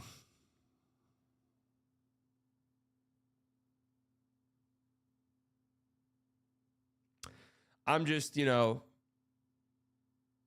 Tyler with the $4.99. Luka's house gets robbed, invests in a new house, and Nico screws him over. Nico is a snake. Sorry, I envision the Mavs will be the Jazz in 3 years with no picks. It's very possible, man. It's very possible. So, yeah, that's just this felt like an ego-driven move by Nico Harrison. He wanted his guy. He's loved Anthony Davis. He pulled the trigger. The Lakers, I'm assuming they've had talks in the past, and the Lakers have just said, yeah, it's not happening. Like, unless there's Luka, kind of joke about it. Oh, yeah. And then it got to a point where Nico was finally like, you know what? I think I would do that now. I think I would do that. And it led to this. Basketball-wise, it doesn't make any sense. Feels very disconnected from the human side of the sport. Fire him. No, here's the thing. I don't want Nico to get fired. That would be the worst thing imaginable. Nico getting fired would be the worst thing imaginable. You don't fire a guy who just traded the 25-year-old megastar. That doesn't make any fucking sense. He has to bask in this shit. He has to ride this shit out. How does it make no sense basketball-wise? It's just plain wrong. It makes tons of sense basketball-wise. You traded a 25-year-old top 3 player. That will never make sense basketball-wise. Who didn't want out? It'll never make sense. This could have happened to any team in the league. But Luka, so let's say Luka was never on the Mavs, and I'm a Mavs fan, and Luka's on another team, and then this trade happens. I would say the same fucking thing. Sham said the Warriors called on Paul George, too. What?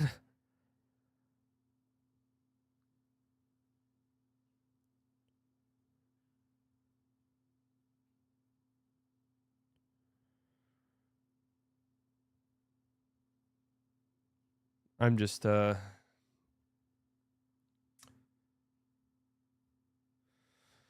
I'm just I don't know. We'll see how it plays out. We'll see how it plays out, man.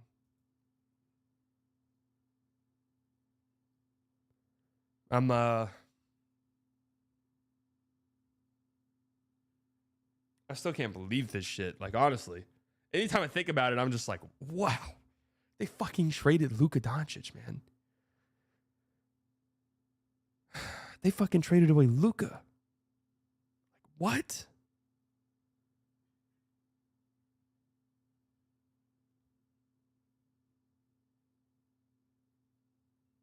Curse the trade deadline with thinking it would be dead again. Did you think a Fox deal was going to happen? That's true. I said I was 50-50 on a Fox deal even happening. Let's try to move on and talk about something else. All right, the best that we possibly can. De'Aaron Fox traded to the Spurs in a deal that in every other year besides maybe 2 is the biggest trade at the deadline. Champion at the $5. I'm a Suns fan and used to come to this channel all the time and tell you the Mavs should trade Luka before the value dips. Look like I was right. And see, the biggest haters are coming around saying shit like that now too. Shout out to you, Champy. Shout out to you. The San Antonio Spurs have landed their guard of the future in the form of De'Aaron Fox. De'Aaron Fox and Jordan McLaughlin to the Spurs. The Kings get Zach LaVine, Sidy Cissoko, 3 first-round picks, which is the 2025 Charlotte first, 2027 San Antonio Spurs first, 2031 Minnesota Timberwolves first, 3 second-round picks for the Kings as well. The Bulls get Zach Collins, Trey Jones, Kevin Huerter, and their own 2025 pick from San Antonio. So immediately off the rip, you see 3 first-round picks for the Kings. That 2025 Hornets pick is heavily protected, and it's going to turn into multiple seconds. So it's really 2 first-round picks. Or 2 second-round picks. 2 second-round picks, sorry. That pick's going to turn into 2 second-round picks. So it's basically 2 first-round picks. You get 2027 Spurs first, which probably won't be good.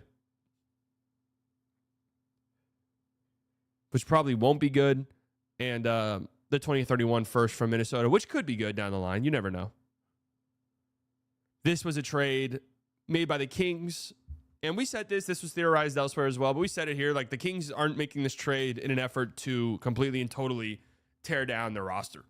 Like, they're going to try to remain as competitive as possible, and they bring in Zach LaVine as a way of doing that. Zach LaVine's obviously having a tremendous season, and he'll help out the Kings. And in some ways, it's a pretty solid fit with his shooting ability.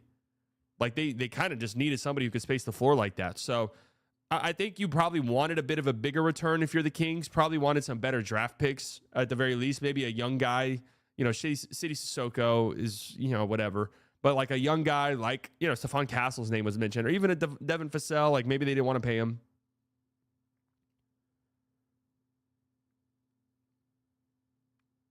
Maybe they didn't want to pay him. I don't know, but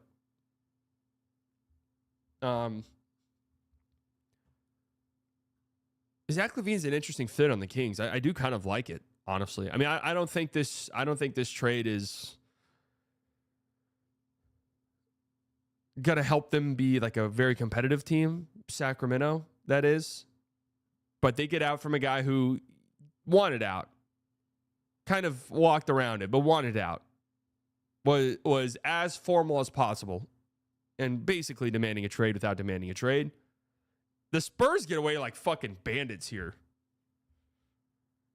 Like, the Spurs get away like bandits.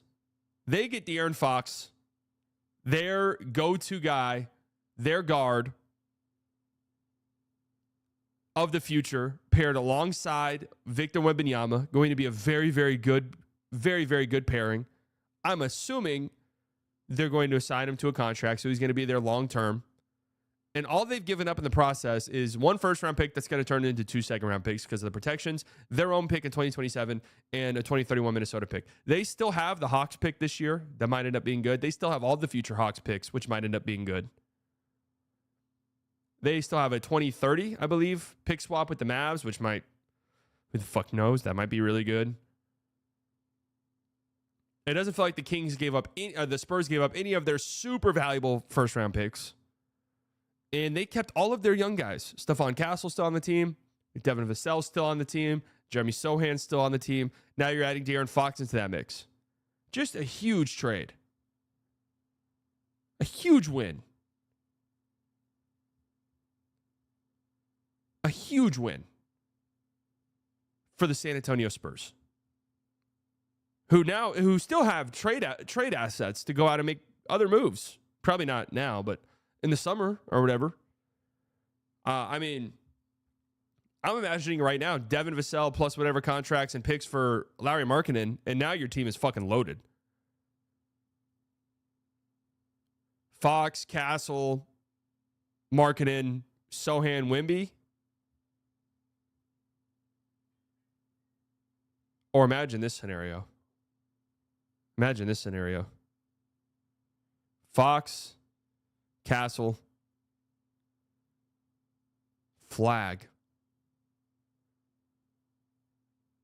Markkanen, Wemby. I mean, that's a championship team right there for the next 10 years. You have awesome content. What are your plans for the future? I mean, we're gonna keep pushing, man. We're gonna keep pushing.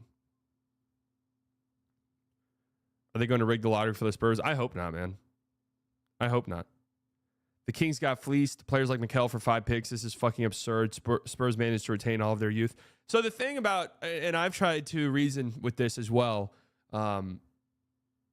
is the picks are good. I think there are some teams that don't really value those that much, because you look deeper into some of these picks and some of them aren't good.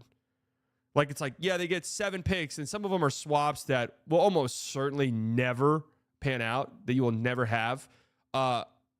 Some of them are like, oh, we got, like the 2027 Spurs pick. Like, that's probably not going to be good.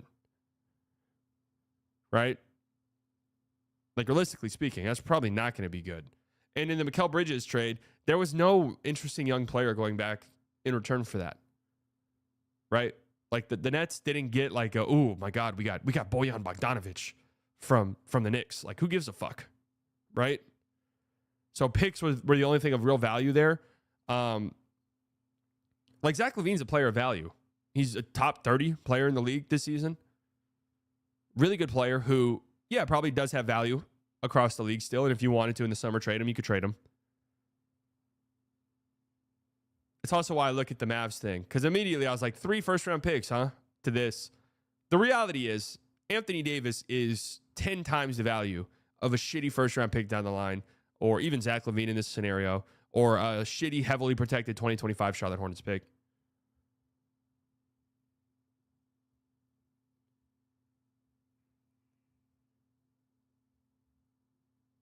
So that's kind of what I thought. The Bulls side of things, and I need somebody to explain this to me, because the Spurs did have their 2025 pick, but wasn't it top 10 protected? Bulls pick protection Spurs. Wasn't it top 10 protected? Yeah, top 10 protection for the Chicago Bulls on this pick. Did they think they weren't going to get that? Did they think they weren't going to land bottom 10 in the league? Where are they at right now?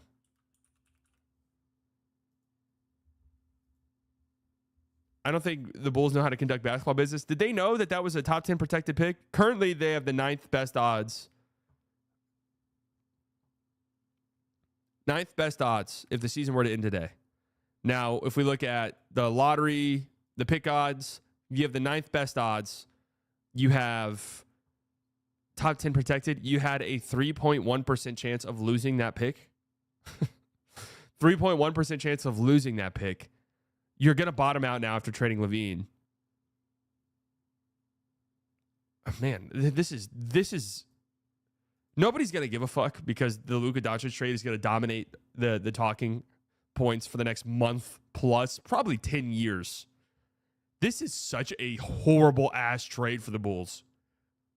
I mean, horrible.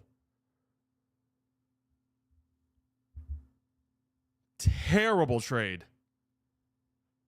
I can't even grasp what the reasoning is behind it. Am I missing something? It's also possible that it's possible that maybe we're very much overvaluing Zach LaVine, and that maybe he wasn't that great of an asset still. But I don't know. The Kings just got him for De'Aaron Fox, so I'm assuming it is. But this feels like such a shitty ass trade. And it's not like they just cleared a ton of cap space. Like, Zach Collins has a shitty ass contract. Kevin Huerter has a disgusting contract. I think it's $36 million they'll have next year with these guys combined.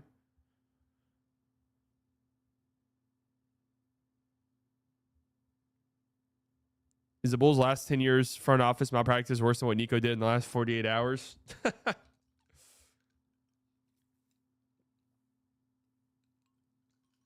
The fact that you even have to think about that tells you everything.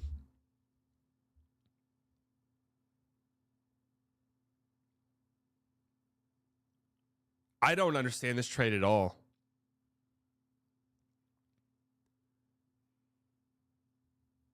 I don't get it at all from the Bulls' perspective.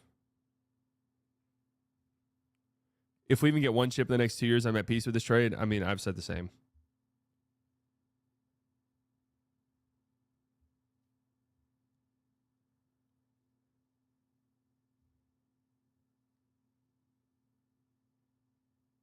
Okay, all right. So wait, I just saw something that makes me understand this more. So by them getting this pick back, they owe the Spurs nothing. So if their pick was top 10 protected and they got a top 10 pick this year and they didn't get this pick back, then they still would have owed a future first to the Spurs. So now they don't owe anything to the Spurs.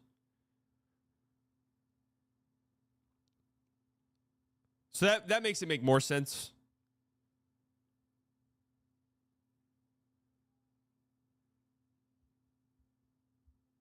That makes it make a little bit more sense. Still a horrible ass return, though.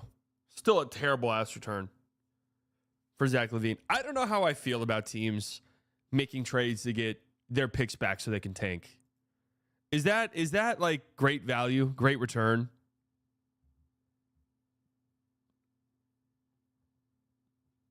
Am I supposed to really celebrate that?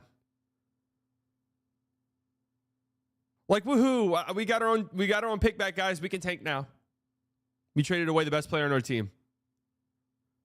Yes, for a chance at Cooper Flag. Well, to be fair, if they got Cooper Flag, they would have kept their pick.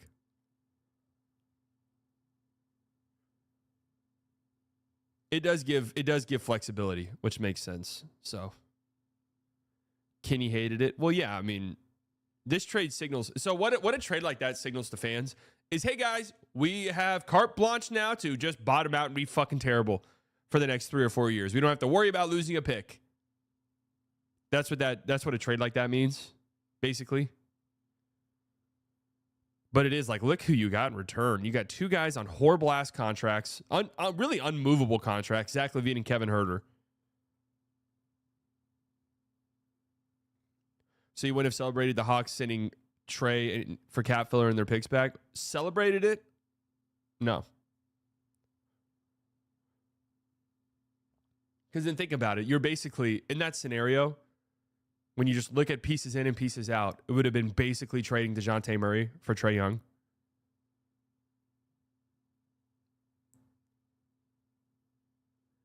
Zach LaVine is a proper hooper. There's no way you can justify getting just those 3 assets for him, especially when teams have been fleecing for players worse than him. So I like it. I like the return for the Kings. I think I saw Kings fans that wanted more picks. I saw Kings fans who wanted better young players. I think De'Aaron Fox forced your hand a little bit. It doesn't help that he said he only wants to go to one place. You were never getting Stephon Castle. That was never happening.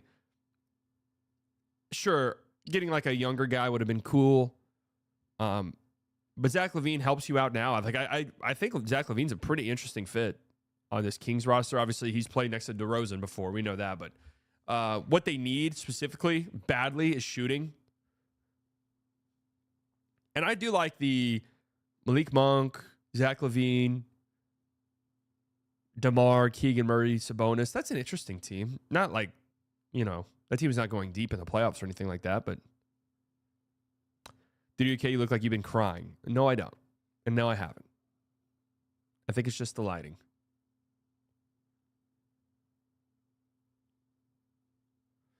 Unfollowing all Mavs account. Now I'm off to Lakers Nation. It's been a good time. Slightly go. Goodbye.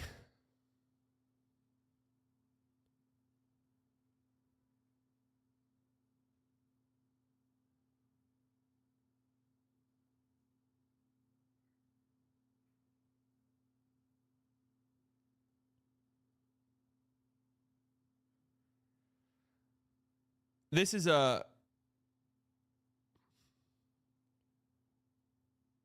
I know. I mean, well, I don't know what anyone expects me to say when they come in here like, hey, man, really love your shit. Like, I'm unfollowing you now. It's like, okay, see ya.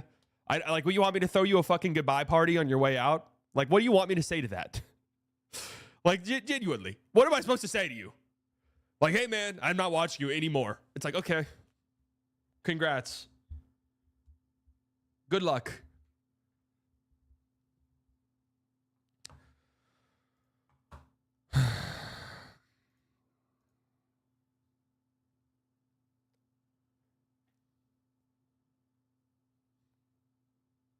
So anyways, great deal for the Spurs. I'm very excited to see this.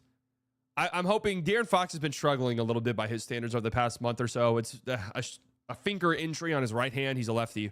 But a finger injury on his right hand, I think that has most to do with it. But also, Kings fans have mentioned this. I've seen that he's looked checked out. He hasn't looked himself. I'm sure this lingering over his head probably has a lot to do with that. So let's see if there's another buy-in factor from De'Aaron Fox. And it's great for them in the long run, but I think the Spurs now become a real interesting team moving forward. I mean, you just added a top 30, top 40, definitely top 30 player in the league to your team for nothing. Like, you didn't lose really anything that affects you now. And when De'Aaron Fox is locked and loaded and ready to go, he's one of the best scorers in the league. What was that weekend where he scored over 100 points?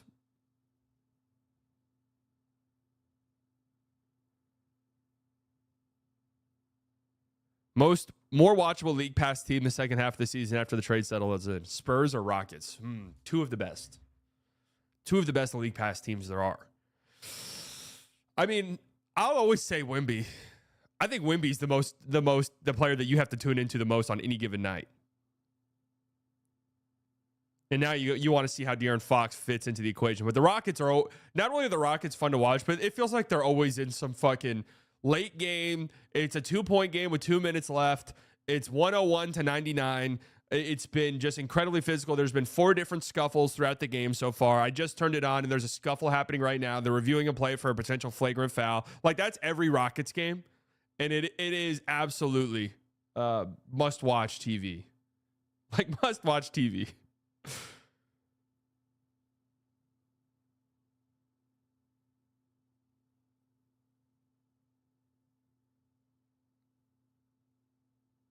The Spurs are going to be a huge free agent destination this summer in the future, not going to lie. Yeah, I mean, it's a good sign for them that De'Aaron Fox, who is going to be one of the most coveted, like, realistic free agents in 2026. Like, out of all the guys who could have moved, De'Aaron Fox being, like, felt like one of the most realistic guys who could get traded. Brian with the $5. Hey, my parents never watched b-ball, so I never followed NBA until recent news. Caught me everywhere. Watched your recent video and sub. New fan. Well, thank you, Brian. Thank you. That's a guy that we can celebrate. You come in here, hey, man, I'm out. I'm never watching you again. Okay. Goodbye. Somebody comes in, hey, man, just found you. Love you. Here's a donation. Like, I'm excited. That's what I like. That's something we can celebrate. And by the way, I know I'm goofing here, but I do appreciate the kind words. Like, when people are like, hey, man, I loved your content, but, I'm leaving. I appreciate the fact that you love my content, but I don't know what you want me to say in response to that. Sneaky Luka destination in 2026 if Lakers doesn't work out. It is. I mean, obviously, we're going to tune in to watch the Lakers when Luka makes his debut. But I do think that there's, a world that exists where Luka's not like, I'm signing an extension the moment I get in LA.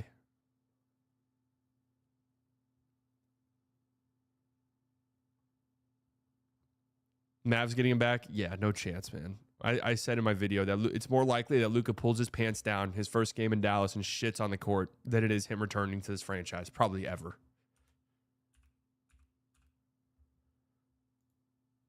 This was like a bridge getting burnt to the ground. Fox, 25 points this year. 32% from 3.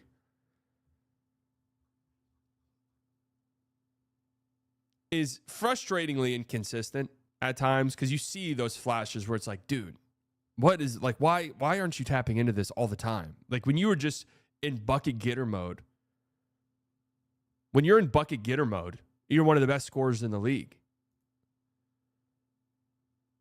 Can I be honest with you guys for a second?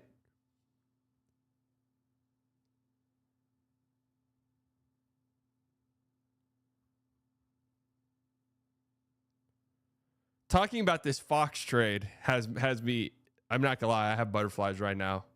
And I'm looking at the NBA slate of games tonight, and I'm excited. I'm excited. I'm excited to watch basketball tonight. I'm going to watch basketball tonight. I'm excited. There's some spacing problems with this Kings lineup for sure.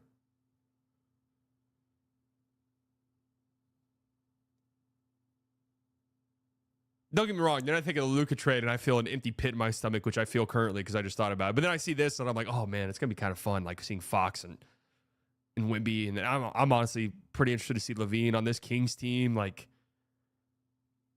I'm a little bit in. I'll argue the Lakers roster is better than the one that Luka beat the Suns. So I'm saving this for later, like really diving into the on-court stuff from this. I personally, immediately, I don't think the Lakers are very good. I do not think the Lakers are a very good team. But you don't make a trade like that to be good. Like, that trade is for the future of their franchise. No chance Fox plays today.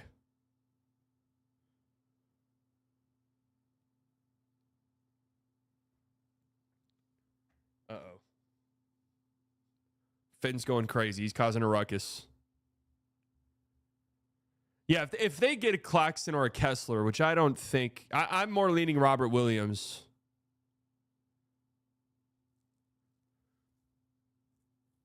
Then that changes their dynamic. Finn just got the news. Maybe he's sort of been hibernating. You know, he's been sleeping this weekend, so... Finn, what are you doing, bro?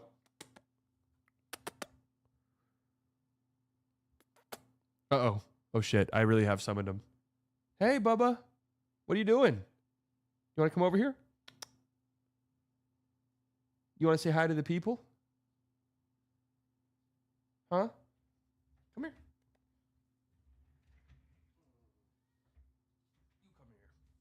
You come here. He hates being up here when the lights are on. I don't know why.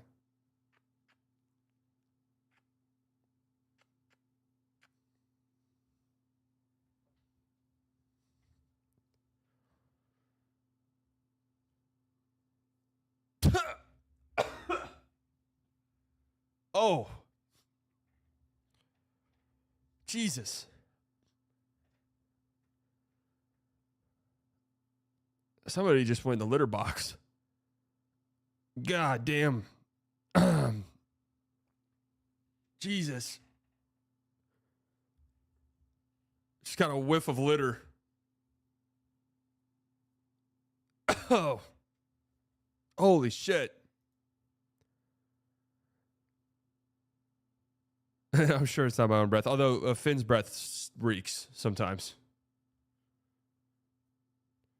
Still hilarious to see you, Nick, Kirk, Josh, etc. getting called Luka haters when all you were so pissed after the trade. Dude. It is what it is.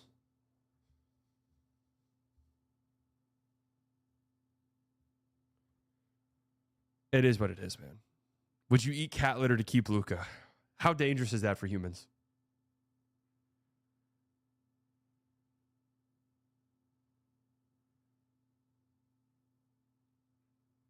How dangerous is that? Deadly? Super deadly? I'll live. I'd consider it. I'll consider it. Brett Siegel tweet. Who's Brett Siegel?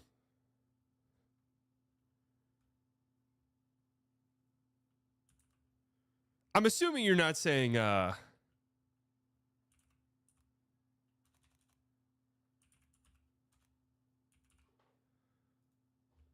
bro, he's going crazy. I'm assuming you're not saying used litter. Siegel bomb. LaMelo Ball and Paolo Banchero are among the various other stars many around the league are speculating about the Warriors having interest in. Okay. Okay. Whatever.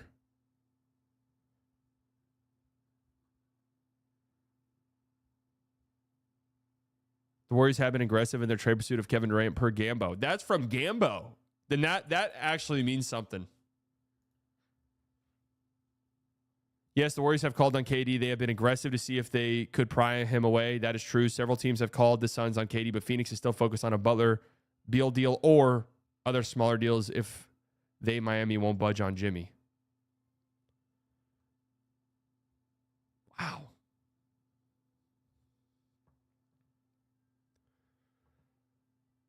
Anyways, man, my initial thoughts on the Fox trade is it's great for San Antonio. I mean, a fantastic trade, A+ move for the Spurs, even in a world where Fox doesn't really like pan out the way that you maybe expected. You didn't really give up much. You did not give up much.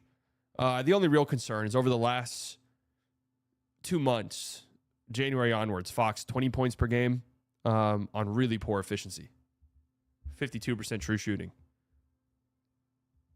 So that would be your concern there.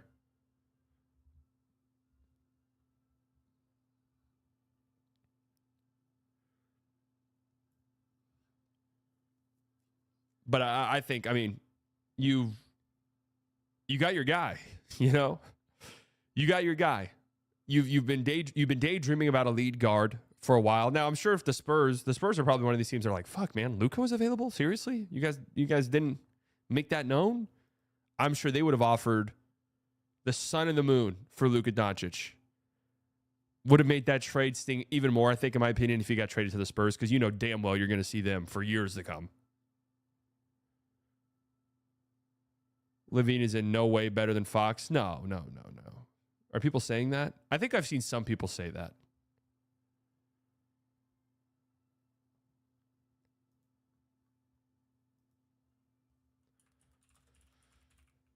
If you're the Spurs, Luka Doncic, that ends your like building thing. It's Luka and Wemby. We're good. Like let's flesh out our roster. This is it. This is our fucking championship duo for the next 10 years. Fox isn't that guy, obviously, but he's still very good. Yeah, Fox playmaking isn't the best, but I mean it's still. They also need another guy who can score consistently on their roster, and that is De'Aaron Fox. For Zach LaVine. Obviously, he's had an incredible season. And it's only really gotten better over time. Like in the month of January, 27 points per game for him. 64% true shooting, 44% from three on very high volume. It's an interesting addition to this Kings team. Seriously. You kind of wish you got more, but I'm pretty interested in that, to be honest with you. What's Zach LaVine's realistic contract looking like right now? Well, he's under contract, so they don't have to worry about it currently, but he's got this year $43 million, next year $45, year after that $48 million player option. So really not bad. I mean, he's 29 years old, about to turn 30. Long term, I don't know where this puts the Kings. No laughing matter at the 5. Honestly, believe Pelinka did some MK Ultra CIA mind control on Nico. It's the heist of a century. Kid looks stressed in that interview, having to think of ways to run offense without Luka. To be fair, Kid always looks like that, but yes, it did look like he was being held to gunpoint. Luka Wemby and 13 Slightlies could win a chip? Maybe. Maybe.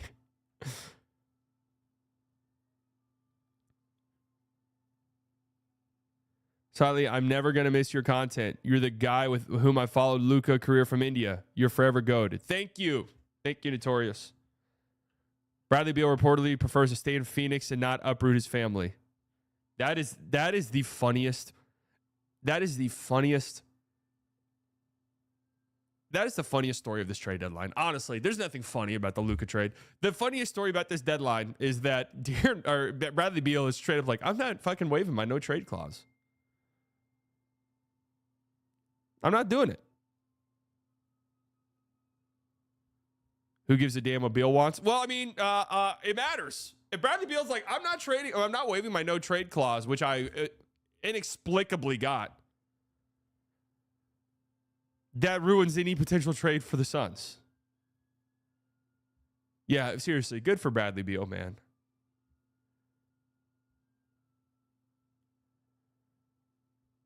Good for him.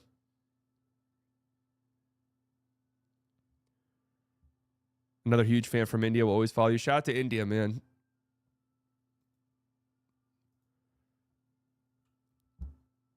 What are you doing if you see Nico Harrison in the American Airlines Center? I'm giving him one of these.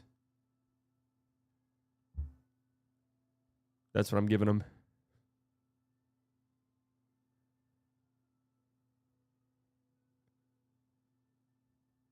Sly, do you think it's going to be belt to ass every time Luka plays us against us now? Yeah, for sure. Yeah, Cole points out it is Monday. I know we've already had so much to discuss. This is already the craziest trade deadline in the history of the league. This is already the craziest trade deadline that has ever happened. Ever. There will not be a trade. Probably. I mean, I can't imagine a trade. Obviously, never say never. Hopefully, the NBA is around for 1,000 more years. But never say never. There's probably not another trade that happens like the Luka Doncic trade. I mean, like the most insane trade that you can ever imagine. Ever imagine.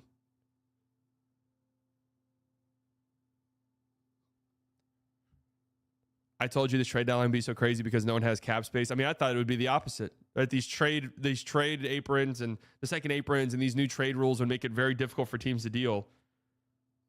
But I mean, in my defense, you never anticipate Luka Doncic fucking being available for a trade. Do you think Luka gets the loudest standing ovation when he returns? Oh yeah, he's going to get a huge standing ovation. Huge. I hope Anthony Davis gets a big standing ovation.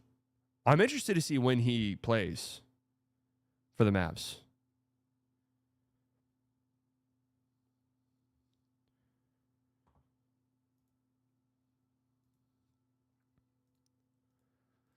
Just letting you guys know, if you come in here with fake trades, you're getting banned for the remainder of the day. I'm not going to ban you permanently. I get you're trying to get a joke off, but it's just the rest of the day, you're just out. You're out.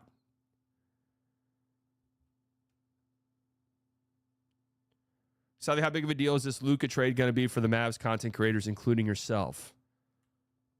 Well, there's been a reason I've been trying to pivot a tiny bit in the recent years, just because I don't think it's sustainable at all covering one singular team if you're trying to really make head waves.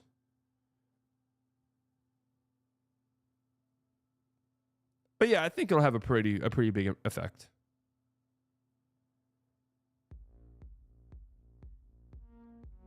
Moz, you at the 199. What should I cover up my Luka logo tattoo with? Why do you got to cover it up?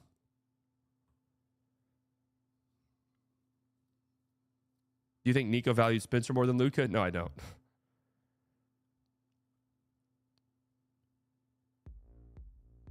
Kirk and Josh are worried they can't do the show anymore.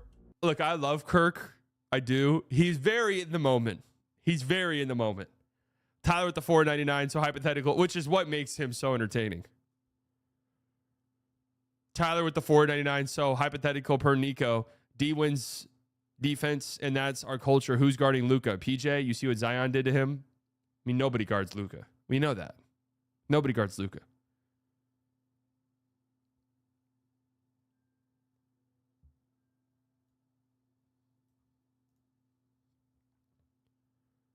It appears Sly Bias bumped over 25,000 subs. Was that before or after the Luka trade? Either way, congrats, man. That was after, I think. The Luka trade. Jesus Christ. I can't believe this shit happened. I mean, really. Can you rank the top 5 shocking NBA moves that you have witnessed in your lifetime?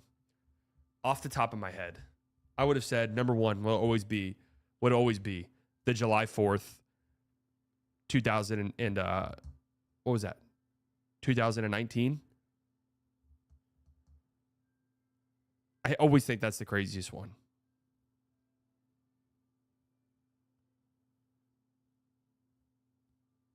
The notification that Paul George got traded to the Los Angeles Clippers was what the fuck? Which then led to Kawhi signing with the Clippers at 3 o'clock in the morning. Absolutely insane. The Luka trade is number one by a mile now. By a mile. Nothing will ever top it. Seriously, nothing will top it. Then I would say, LeBron going to the Heat was pretty much expected that he was going to go somewhere, Miami being the main one. But there's also some Chicago rumors. So I wouldn't put that top 5 craziest. LeBron returning to Cleveland, I think I would put in there.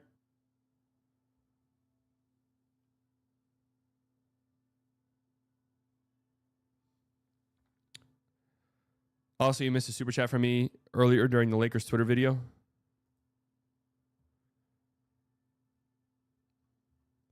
The decision was wild, don't get me wrong, but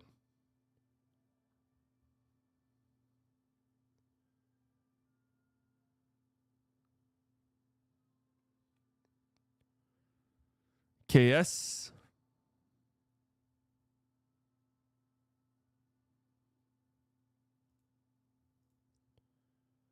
Wait, where was it?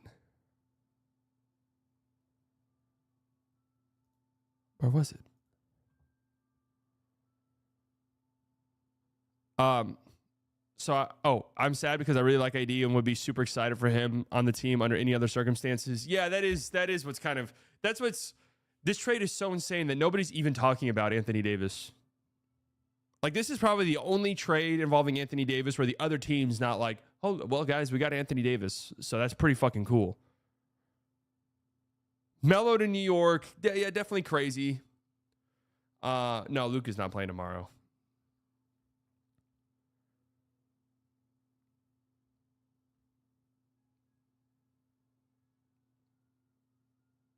LeBron going back to Cleveland was crazy and insane. It was kind of like LeBron was on his way out of Miami. It felt like that. It was only, where the hell is he going?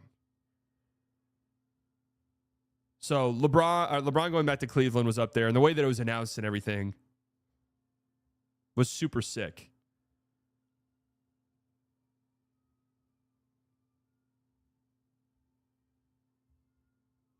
What were some other crazy ones? I mean, KD getting traded was insane. KD joining the Warriors, obviously, is in the top 5. That was crazy.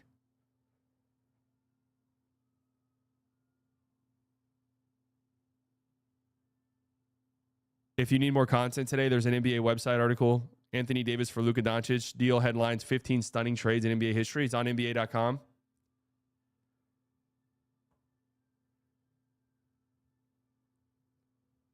LeBron to Miami was crazy just because the pageantry of it all, but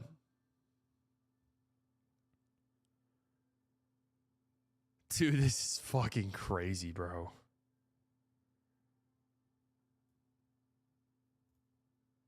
It is very bizarre to me that so many analysts are like, yo, the Mavs are actually really good now. So bizarre to me.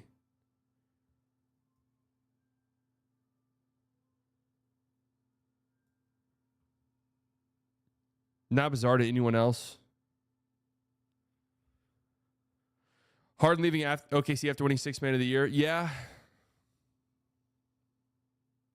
At least Luka's back with Dorian Finney-Smith. That is... At least there's that. At least there's that. Ugh. I can't find this article. Stephen A. Smith has Dallas' favorites in the West.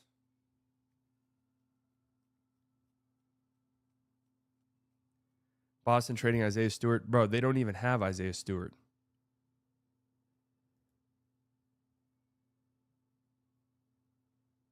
Oh, are you trying to say Boston trading for Isaiah Thomas trading Isaiah Thomas for Kyrie is one of the crazier moves? That's definitely up there. I mean, betting-wise, the Mavs odds cratered. If you really do believe that the Mavs are favorites, you should bet on them right now. The Mavs had approached this differently. Would you feel better? No, I would never feel good about Luka Doncic getting traded, ever. even if he had demanded a trade and we had gone through that process, I still wouldn't have felt good about it.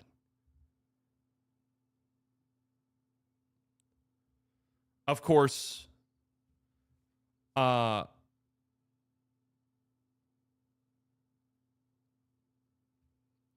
feelings would have been different. But no, I wouldn't have felt better. I would never have felt good about it. All right, we're going to be live every day this week. Tomorrow, I promise you, we're going to sit down and we're going to look at this trade from a basketball perspective. What does this mean for these two teams in terms of what happens on the court between now and the end of the season? It's time to move on a little bit. We do have to move on. We can't sit here and sulk every day. That's what we'll do tomorrow. I'm sure there's going to be trades between now and maybe even tomorrow, but trades definitely between now and Thursday, of course. Thursday, obviously, we will be live at 8 a.m. Central Standard Time. We don't even need to write this shit down anymore. We're for sure going live at 8 a.m. Central Standard Time.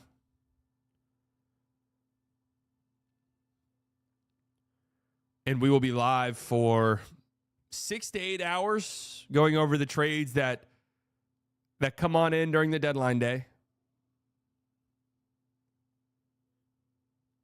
We'll see if the Mavs do something else. I would have to assume they do, and I don't even want to say my opinion. I don't know. I don't know what the fuck's gonna happen, but what time on deadline day? 8 a.m. Central Standard Time, bright and early. I don't even want to say what could happen. I don't know. I have no clue. So thank you so much for going back and taking the time to read my chat. That's what makes you such a great content creator that people want to support. Well, thank you. Thank you for supporting Thomas. I try to never, ever let a super chat go without getting recognized.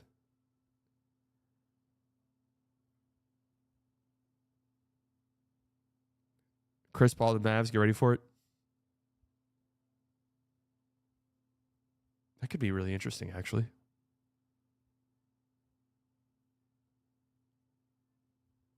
Shams, last week I was hearing some stuff around the Mavericks and the Lakers that they might be discussing a player in a trade, and that might have been the greatest smokescreen ever. Well, they were discussing.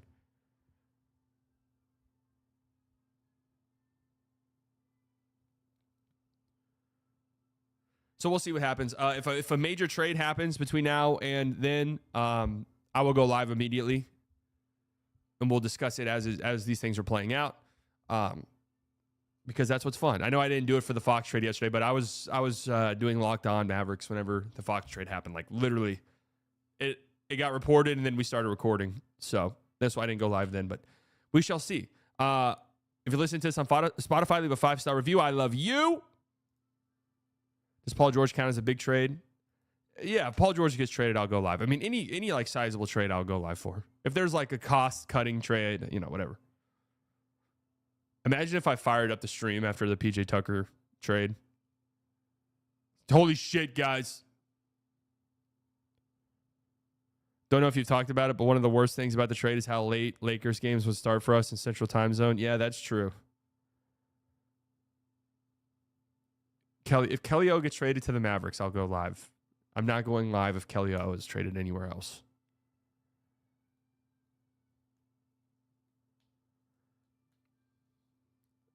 Warriors trading for Paul George would be hilarious for a lot of different reasons. Go live if Bill gets dealt. Oh, I will, because that would have to mean Jimmy Butler gets traded, and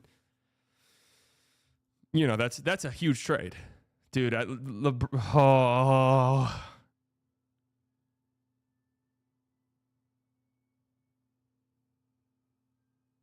They have Luka on the screen on ESPN. It does not look right. I'm going to be honest with you. I'm closing my eyes, and I can't envision this working. I just can't. For some reason, I don't see it for the Lakers. Now, I'm sure I'm wrong, and I'm coping here. I don't see it. I close my eyes, and I don't see it.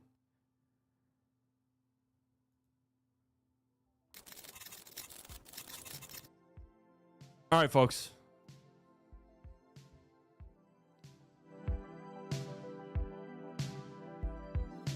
Thank you all for tuning in. All of the OGs, guys, I love you very much. Could have spent your Monday morning anywhere in the world. You decided to spend it here. New subscribers, I promise you guys will not regret it. Donations, members, you guys never have to do that, but it helps me out tremendously and it makes me feel so good. You guys enjoy the rest of your day. There's going to be a lot of information that comes out between now and Thursday in regards to this Luka trade that happened, in regards to everything that's happened. And we will be talking about it here. I do plan on working on a big video for Luka. I don't know when it will come out, though. I'm not sure when it will come out, but I am working on it. I have the skeletons of it happening currently. Love you guys. You guys enjoy the rest of your day. I'll chat with you all later. Again, if a big trade happens, I will be going live. Thoughts on Fox with Spurs? You can go back and we talked about it. I do like it quite a bit for them. All right, love you guys. You guys enjoy the rest of your day. I'll talk with you all later. Bye.